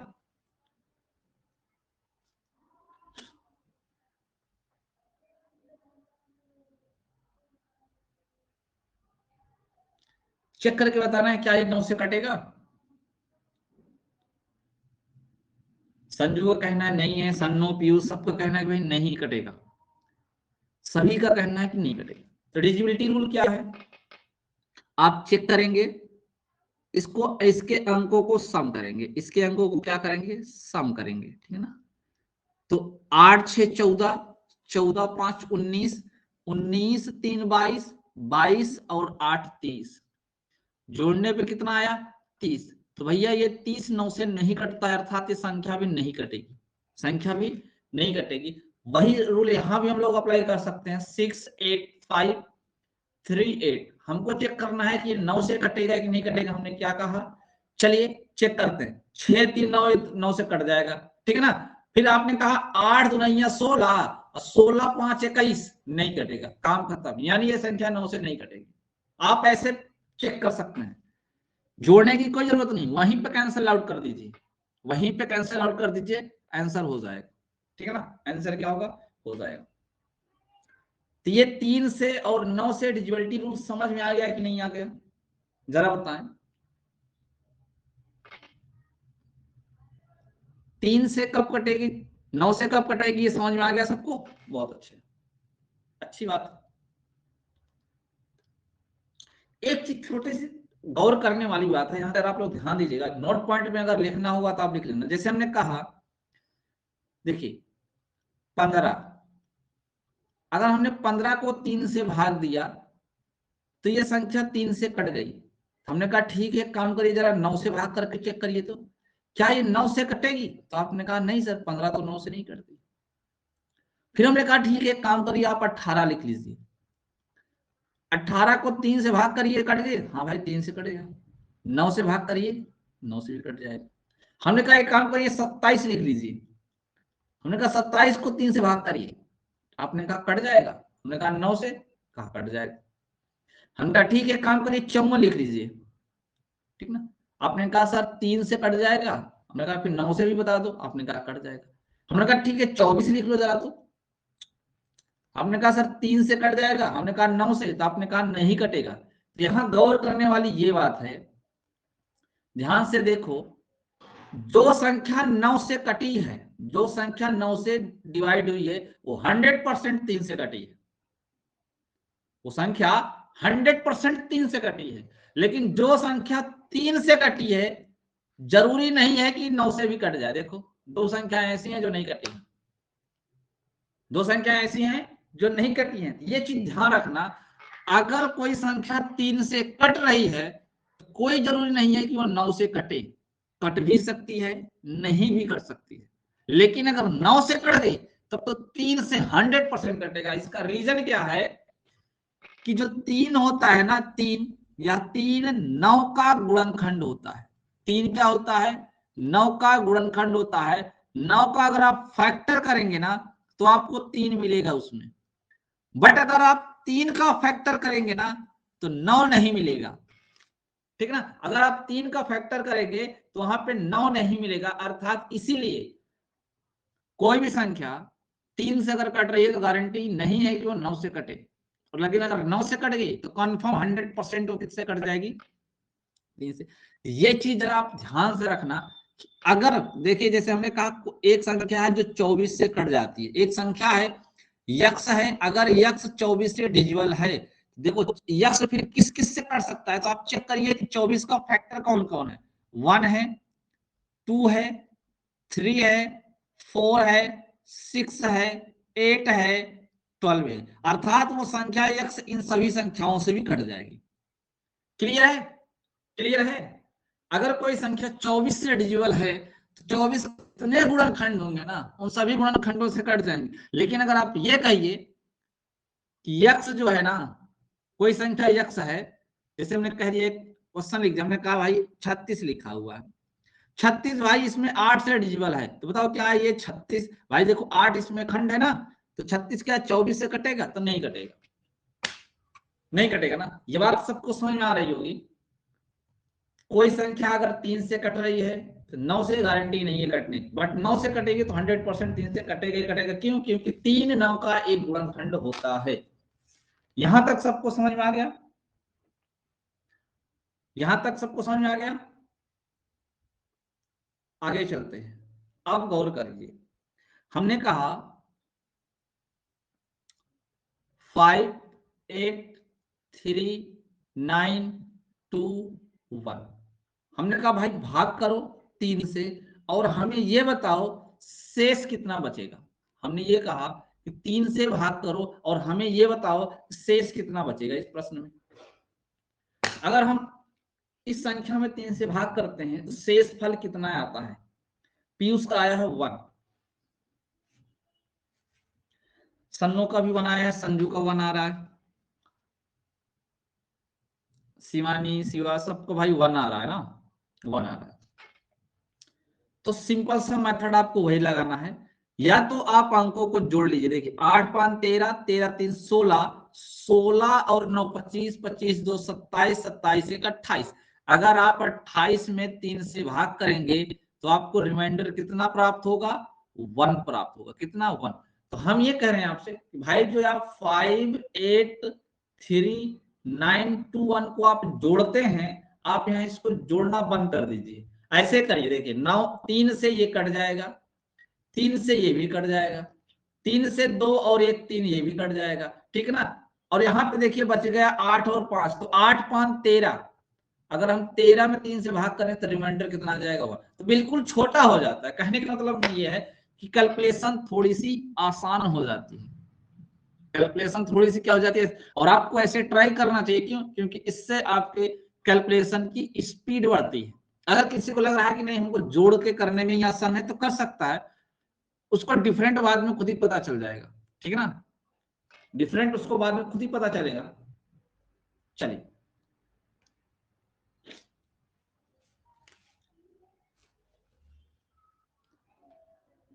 ठीक है भाई, तो आप नोट करके लिखना चाहते लिख लें। संख्या के अंकों में 3 या 9 से भाग देने पर जो शेषफल बचता है वही शेषफल पूरी संख्या में भी भाग देने पर बचता है। आप लिखना चाहें तो इसको नोट करके लिख लीजिए। संख्या के योग में, संख्या के अंकों के योग में, संख्या के अंकों के योग में क्रमशः, क्रम से, ठीक है ना भाई, क्रमशः 3 व 9, 3 व 9 से भाग देने पर, भाग देने पर जो शेष प्राप्त होता है, जो शेष प्राप्त होता है वही शेष, वही शेष पूरी संख्या में यानी संख्या में भी भाग देने में प्राप्त होता है, पूरी संख्या में भाग देने पर प्राप्त होगा, भाग देने पर प्राप्त होगा। क्लियर है? ये नोट पॉइंट आप नोट कर लीजिए, ठीक है ना, ये नोट कर लीजिए इसको।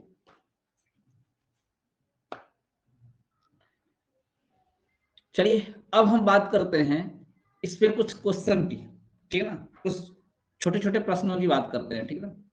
पहला क्वेश्चन है, यक्स का सबसे छोटा मान, यक्स का सबसे छोटा मान, यक्स का सबसे छोटा मान जिससे 6, 7, 8, 5 x1 9 से विभाज्य हो, 9 से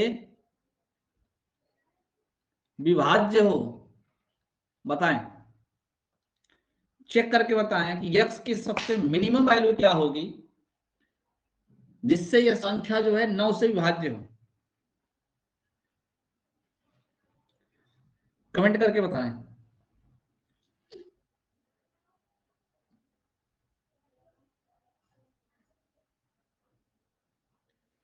संजू का कहना है 0 होगा, राधा का 0 आ रहा है, पीयूष 0, एंजिल 0, लगभग सभी का 0 आ रहा है, ठीक ना, सीमानी का 0 आ रहा है, बहुत बढ़िया।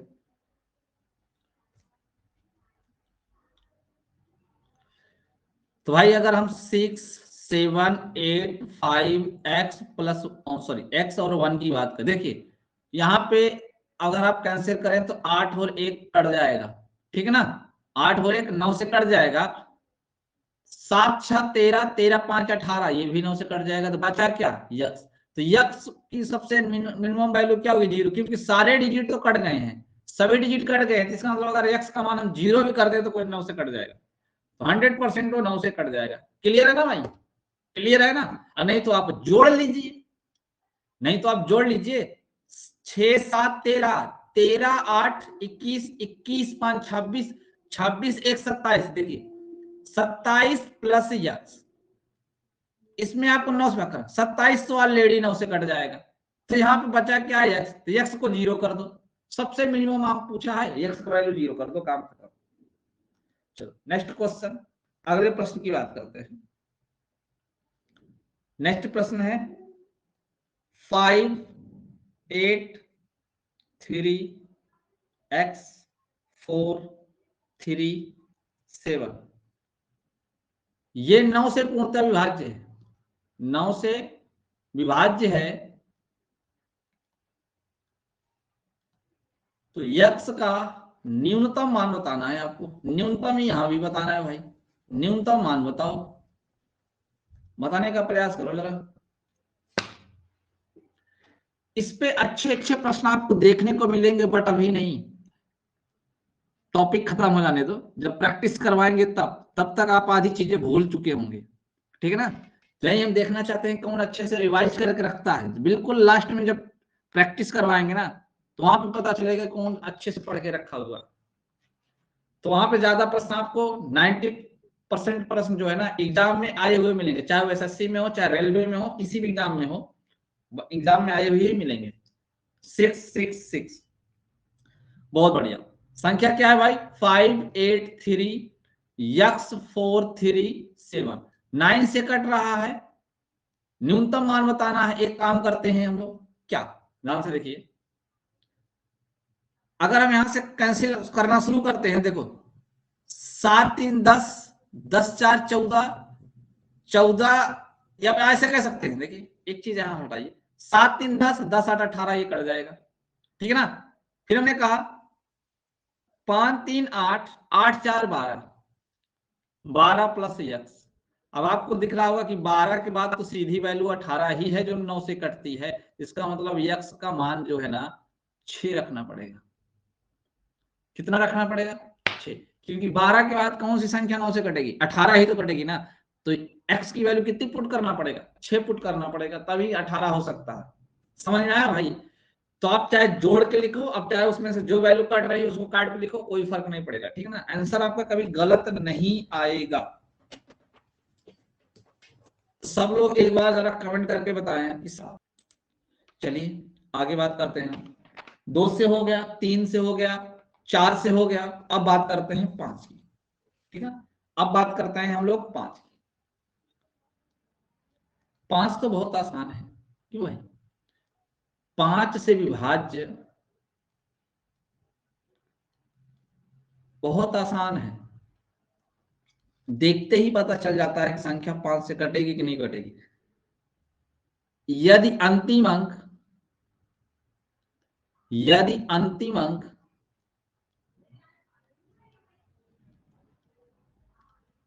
5 से विभाज्य हो तो संख्या भी क्या होगी भाई? तो संख्या भी 5 से विभाज्य होगी। लिख लेना आगे, ठीक ना। यदि अंतिम अंक 5 से विभाज्य है, यहां अंक लिख लेना भाई, छोटी छोटी गलतियां हो जाती हैं। यदि अंतिम अंक 5 से विभाज्य है तो समझ जाना पूरी संख्या भी कट जाएगी। अगर अंतिम अंक 5 से नहीं कटा तो संख्या भी कटने वाली नहीं है। जैसे फॉर एग्जाम्पल हमने कहा, लिख देते हैं 8 6 2 9 4 6, भाग करना है 5 से। आपने कहा 5 से कटेगा, आपने कहा 5 से कटेगा, तो आप सीधा चेक करो कौन सा डिजिट, लास्ट वाला। क्या लास्ट का डिजिट 5 से कटेगा? तो बोले गुरु जी ना कटेगा। तो हमने कहा ठीक है, काम खत्म कर दो। फिर हमने क्वेश्चन लिखा, हमने कहा 92056005। हमने कहा भाई 5 से कटेगा, तो आपने कहा गुरु जी लास्ट का डिजिट चेक कर लेते हैं। लास्ट का डिजिट अगर कटा तो पक्का कट जाएगा। तो हमने कहा भाई देखो ना कट तो रहा है, 5 लिखा हुआ है ना, कट तो जाएगा 5 से, तो इसका मतलब ये संख्या भी कट जाएगी, ये संख्या भी कट जाएगी। अच्छा एक क्वेश्चन मैं लिखता हूं जो आपको एग्जाम में घुमा के पूछता है। मैं लिखूं, क्वेश्चन लिखूं? क्वेश्चन आपका ये है कि संख्या 5 3 8 2 6 9 4 15 से विभाज्य है या नहीं। आपको ये बताना है कि यह संख्या 15 से कटेगी कि नहीं कटेगी। मैं आपको चेक करना चाहता हूं कि आपका दिमाग कितना तेज काम कर रहा है। विभाषा का नियम अगर आप पढ़ रहे हो तो आपका दिमाग कितना फास्ट काम कर रहा है। मैं पूछ रहा हूं क्या यह संख्या 15 से कटेगी? सभी का आंसर आ रहा नहीं, नहीं इसका मतलब सब लोग अच्छे से समझ रहे हो भाई। देखो हमने तो 15 की विभाषा का नियम पढ़ाया ही नहीं है, लेकिन इतना आपको पता चल गया कि 15 को जब हम तोड़ेंगे तो इसके 2 गुणनखंड आएंगे, एक 3 और एक 5। तो 3 को गोली मारो, सबसे पहले पकड़ो 5, क्योंकि सबसे आसान 5 है। क्या देखो संख्या 5 से तभी कटेगी जब लास्ट का अंक कट जाएगा। लास्ट में तो 4 लिखा है, जब 4 5 से कटेगा ही नहीं तो 15 से कहां कटेगा? क्यों है? जब 4 5 से ही नहीं कट रहा है तो 15 से कहां कटेगा? तो इस टाइप का क्वेश्चन एग्जाम में बनता है, ठीक है ना। वहां पे आपसे ये नहीं पूछा जाता कि भाई विभाज्य है या नहीं, वहां पे आपसे एक वैल्यू गायब कर दिया जाएगा, बोला जाएगा कि यदि 15 से विभाज्य है तो यक्स का मान क्या होगा, कोई एक डिजिट गायब कर दिया जाएगा। तो वहां पे आपको यही अप्लाई करना है, 3 और 5 की विभाज्यता का नियम दोनों को अप्लाई करना है। 3 से भी कटना चाहिए और 5 से भी कटना चाहिए। तो 5 वाले तो आप चेक कर लोगे कि लास्ट में भाई 0 या 5 होना चाहिए, यानी लास्ट का अंक 5 से कटना चाहिए। फिर उसके बाद दूसरा 3, 3 से अंकों का योगफल होना चाहिए। क्लियर? बातें समझ में आ रही है? बातें समझ में आ रही है भाई? इस टाइप से जो है ना क्वेश्चन आपसे भाई पूछा जाता है वहां पे, ठीक है ना। चलिए नोट करेंगे इसको, 5 से कोई संख्या तभी कटता है जब अंतिम अंक कट जाता है। अच्छा एक बात आपको यहाँ ये भी नोट करके रखना है, ये भी नोट करके रखना है कि अंतिम अंक में भाग देने पे जो शेषफल बचेगा वही पूरी संख्या में भी शेष बचता है। अंतिम अंक, अंतिम अंक में 5 से भाग देने पर, भाग देने पर जो शेष प्राप्त होगा, जो शेष प्राप्त होगा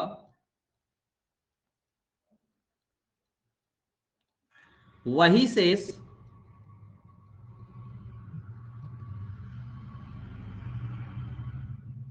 संख्या में भी भाग देने पर बचेगा। संख्या में भी भाग देने पर प्राप्त होगा। क्लियर है? जैसे मैंने कहा है आपसे 670258, 5 से भाग करिए और हमें ये बताइए कि शेष कितना बचेगा। 5 से भाग करिए, शेष कितना बचेगा?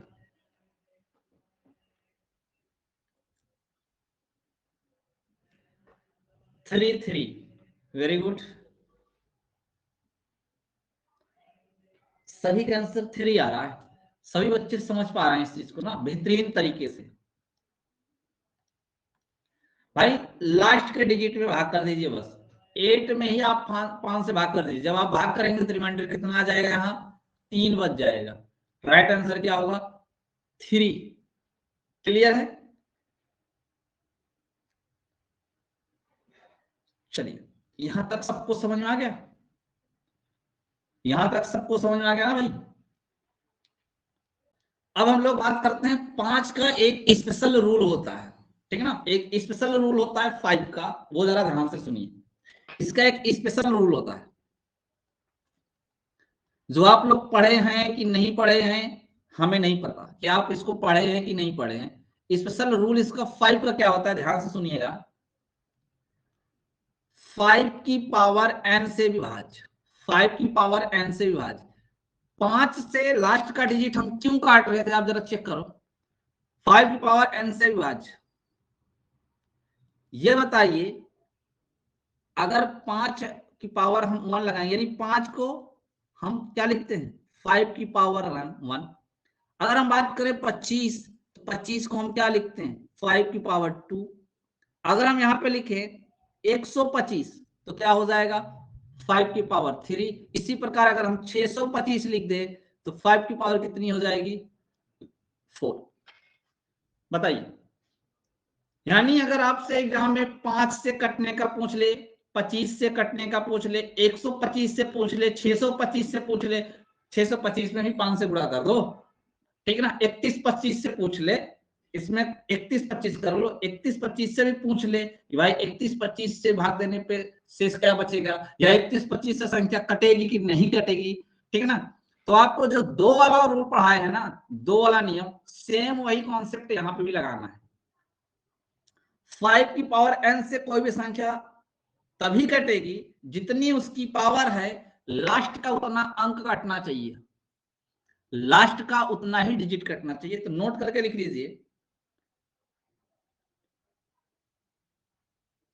5 की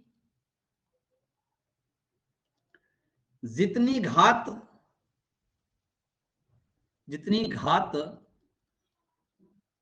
संख्या के अंतिम उतने ही अंक, संख्या के अंतिम उतने ही अंक 5 पावर n, 5 पावर n से विभाज्य होगी। अगर है तो ठीक है, नहीं हो तो पूरी संख्या ही नहीं कटेगी। मैंने क्या समझाने का प्रयास किया, एक एग्जांपल के थ्रू से समझिए। मैंने आपसे ये कहा, जैसे हमें भाग करना है, मान लीजिए एक संख्या लिखी हुई 44, 55, 625। हमने कहा भाई चेक करके बताओ क्या ये संख्या 125 से कटेगी? हमने कहा 125 से कटेगी। तो आपने तुरंत कहा कि सबसे पहले हम चेक करते हैं कि 125 5 का कितना पावर है। तो आपने कहा 5 का ये 3 पावर है, अर्थात कोई संख्या 125 से तब कटेगी जब इस संख्या का अंतिम 3 अंक कटेगा, क्योंकि 5 की पावर कितनी है? 3। तो सिर्फ 625 में आपको भाग देके चेक करना है, बस 125 से। 625 में 125 से भाग दीजिए, कितनी टाइम जाएगा?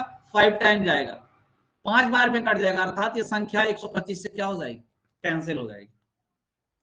समझ में आया भाई? समझ में आया मैं क्या समझाने का प्रयास कर रहा था? 5, 25, 125, 625। इसी तरीके से अगर हम आगे भी चलेंगे तो भी कोई भी संख्या 5 की पावर n के फॉर्मेट में लिखी है तो कब कटेगी? जितनी 5 की पावर है उतना ही संख्या का अंतिम अंक कटना चाहिए। जैसे यहाँ पे 5 की पावर 3 थी, तो संख्या के अंतिम कितने अंक कटने चाहिए? 3 कटने चाहिए। तो 625 125 से अगर कट गया तो समझ जाना कि पूरी संख्या भी कट जाएगी। और नोट करके भी लिख भी लेना, शेषफल भी वही प्राप्त होता है यहाँ भी, ठीक है ना। जो 5 वाले विभाज्यता के रूल में शेषफल होता है वही शेषफल यहाँ भी होता है। अगर आपसे क्वेश्चन में बोल दिया, ध्यान से सुनिए। अच्छा, एक क्वेश्चन पहले ये करके बता दीजिए, तो ये संख्या कटेगी कि नहीं कटेगी? हमने कहा 8 7 5 6 2 3 1 5 1 5, ठीक ना, 7 5।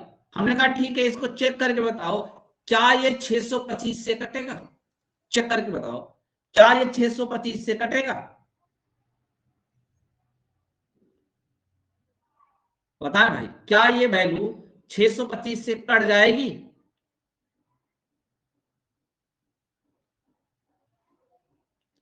सन्नू का कहना है कि नहीं कटेगा। और कोई बताना चाहेगा? क्या ये वैल्यू जो लिखी है, क्या ये भाई 6 से कटेगी? यहाँ पे ये 5 है भाई, ठीक है ना, ये 5 लिखा हुआ है यहाँ पे।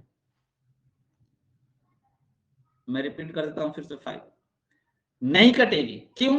क्योंकि जो 625 है ये 5 की पावर 4 होता है, 5 की पावर 4, और 625 से कटने के लास्ट के 4 डिजिट कटने चाहिए, 1575 पूरा कटना चाहिए।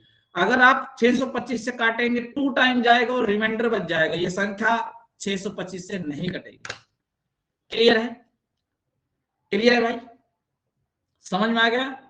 नोट कर लीजिए, अगर आपको समझ में आ गया है ये पॉइंट नोट कर लीजिए।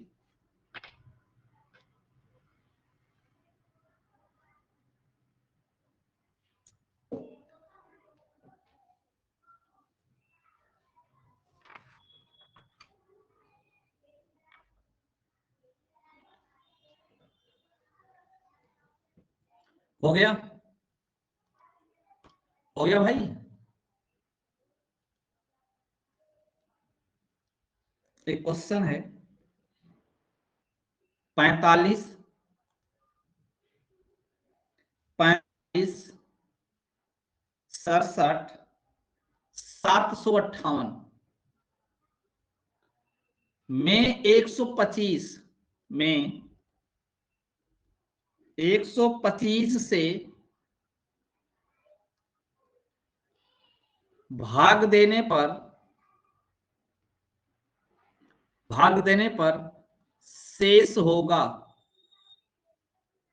शेष कितना बचेगा ये बताना, 3 बचेगा, 8 बचेगा, 0 बचेगा या 18 बचेगा, ये आपको बताना है, ये आपको बताना है। इस संख्या में हमें 125 से भाग देना है, शेष कितना बचेगा।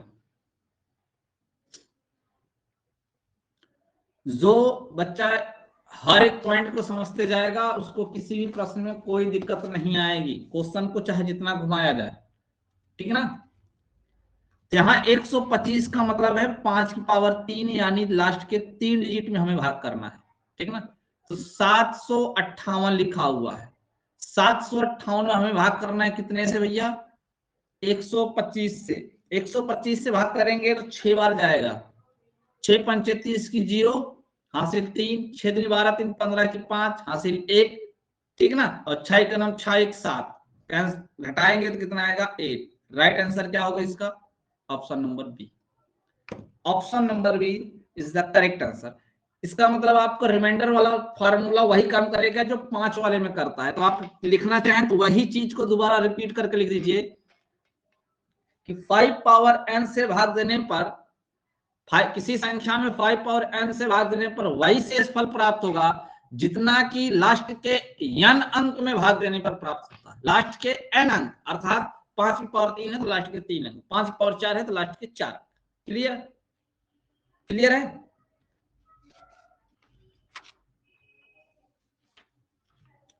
अब हम चलते हैं 6 के रूल पे, डिविजिबिलिटी रूल 6। कोई भी संख्या 6 से कब विभाज्य होगी? 6 से कोई संख्या कब कटेगी?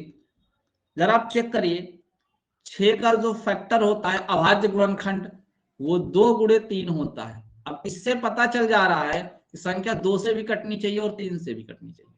कितने से?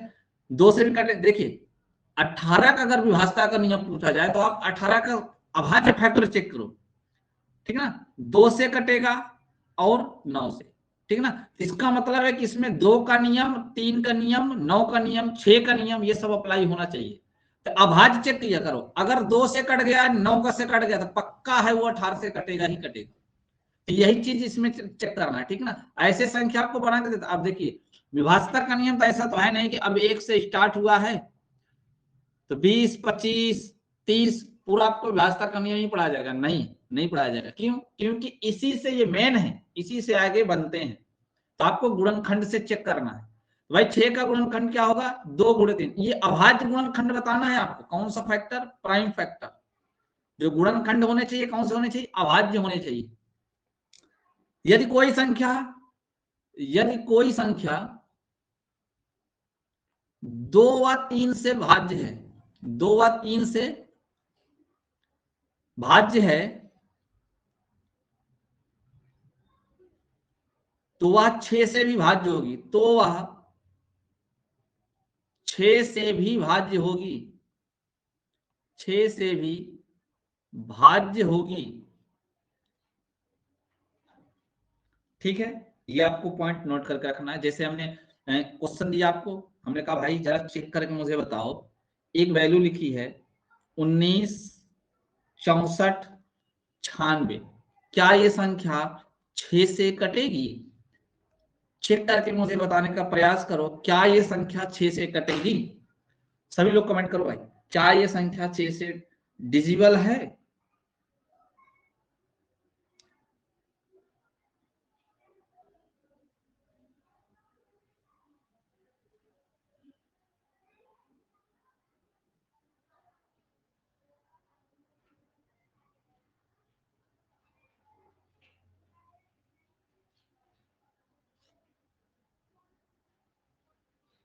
नहीं नहीं नहीं, सबका नहीं आ रहा।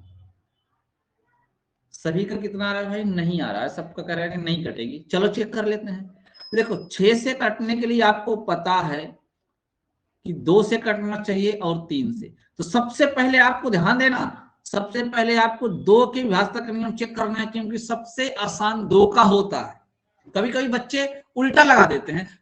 किसी ने हमसे ये पूछा था, उनसे किस अंक का विभाज्यता का नियम सबसे आसान है? तो 2 का यहाँ पे सबसे आसान है। बताओ क्या 2 से कटेगा? हाँ 2 से कट जाएगा। देखो 6 कट जाएगा। अब बात आई क्या 3 से भी कटेगा? तो हमने कहा ठीक है चेक कर लेते हैं। अब देखो 3 से 6 भी कट जाएगा, 9 भी कट जाएगा, 6 भी कट जाएगा, 9 भी कट जाएगा, बट ये 4 और 1 बच गया 5। क्या ये 5 3 से डिजिबल है? आपने कहा सर नहीं कटेगा। हमने कहा जब 2 से कटा है, 3 से नहीं कट रहा, क्योंकि दोनों से कटना चाहिए। तो इसका मतलब ये पूरी संख्या जो है वो 6 से डिजिबल नहीं है, 6 से डिजिबल नहीं है। क्लियर है? क्लियर है भाई? दूसरा देखिए, हमने कहा 1, 4, 7, 5, 4। हमने कहा इसको आप 6 से डिवाइड करके बताइए, क्या यह संख्या 6 से डिजिबल है? चेक करिए, सभी लोग चेक करें, क्या यह संख्या 6 से डिजिबल है?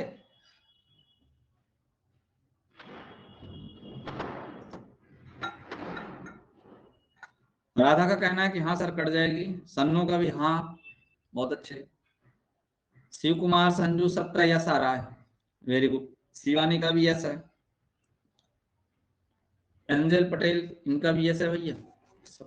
तो चलो हम सबसे पहले 2 से चेक करेंगे ना, 2 से कंफर्म कट जाएगी, लास्ट डिजिट 2 से कट जाएगी। अब हमें 3 से चेक करना है। देखो 5 4 9 कट जाता है, ठीक है ना। 7 1 8, या ऐसा कर सकते हैं 7 4 11 1 12, ये भी 3 से कट जाएगा। इसका मतलब ये संख्या दोनों से कट रही है, अर्थात 6 से भी कट जाएगी। तो अच्छे से समझ में आ गया ये? 6 से विभाज्यता का नियम अच्छे से समझ में आया कि नहीं आया? जरा कमेंट करके बताओ।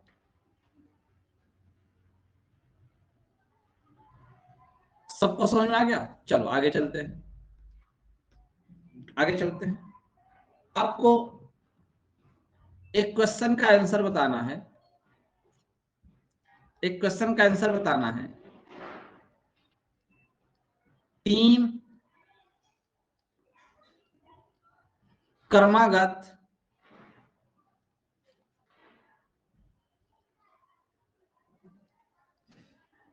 संख्याओं का गुणनफल, 3 क्रमागत संख्याओं का गुणनफल निम्न में से किससे सदैव विभाजित होगा, सदैव विभाजित होगा।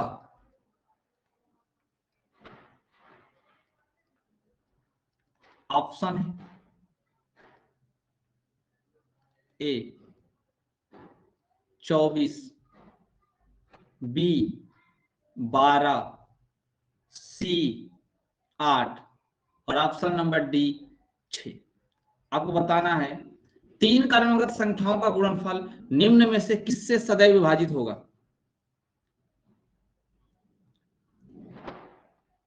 ये कॉन्सेप्ट है, ये क्वेश्चन के फॉर्मेट में आपसे पूछा गया है, ये कॉन्सेप्ट है, ये आपको कॉन्सेप्ट याद करके रखना है, ठीक है ना। ऑप्शन नंबर डी, सन्नो का डी आया है, राधा का, शिवानी का, इन सबको भाई डी आ रहा है। शिव कुमार भी कह रहे भाई डी सही होगा।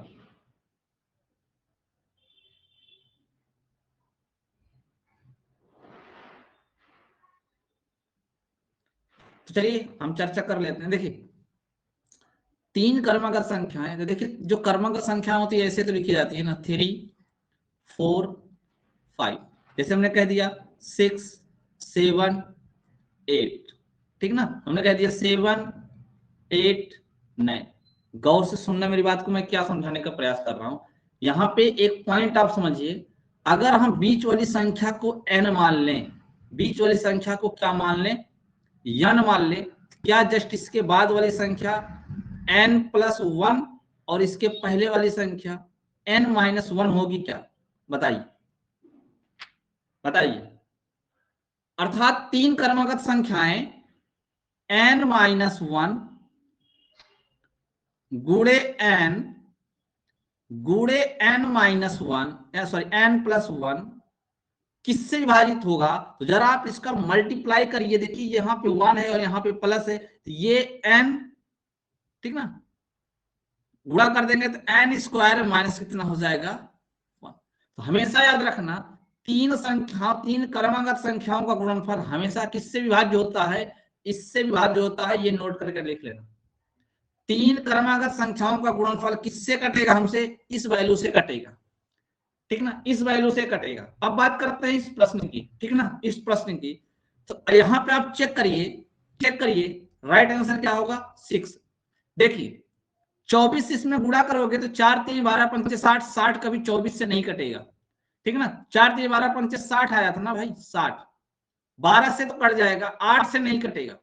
लेकिन अगर जैसे ही हम आगे इसका चेक किए तो देखिए 6 7 42, 6 7 42, 8 4 32 और 8 दूनी 16, कितना हो जाएगा 336। क्यों भाई 336 हो जाएगा ना,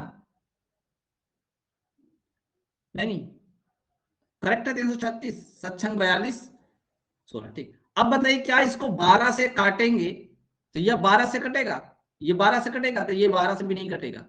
इसका मतलब है इन तीनों से तो कंफर्म नहीं कटेगा क्रमागत। अब चेक कर लो क्या 6 से कटेगा, तो 6 से 60 भी कट जाएगा, इसको काटोगे तो ये भी कट जाएगा, इसको काटोगे तो भी कट जाएगा। देखिए 2 3 6, 2 चौक 8, यहाँ 3 दिख रहा है और 3 3 9, ये कट जाएगा।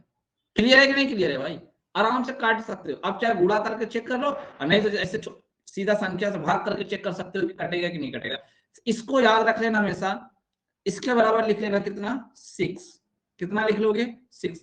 3 क्रमागत संख्याओं का गुणनफल हमेशा n into n square minus 1 अर्थात 6 से कटेगा। या तो आपसे ऑप्शन में ये दिया जाएगा या फिर आपके ऑप्शन में ये दिया जाएगा। क्लियर है, या तो n स्क्वायर माइनस 1 दिया जाएगा या फिर डायरेक्ट 6 वैल्यू दी जाएगी। तो आपको कोई भी दिया जाएगा तो आप चेक कर सकते हो। वैसे भी ये आसान होता है, इसको सॉल्व कर सकते हो, तुरंत प्रूफ कर सकते हो। अगर नहीं भी पता है ना तो आप एग्जाम हॉल में प्रूफ कर दे सकते हो, क्योंकि बिल्कुल आसान होता है। ठीक है भाई,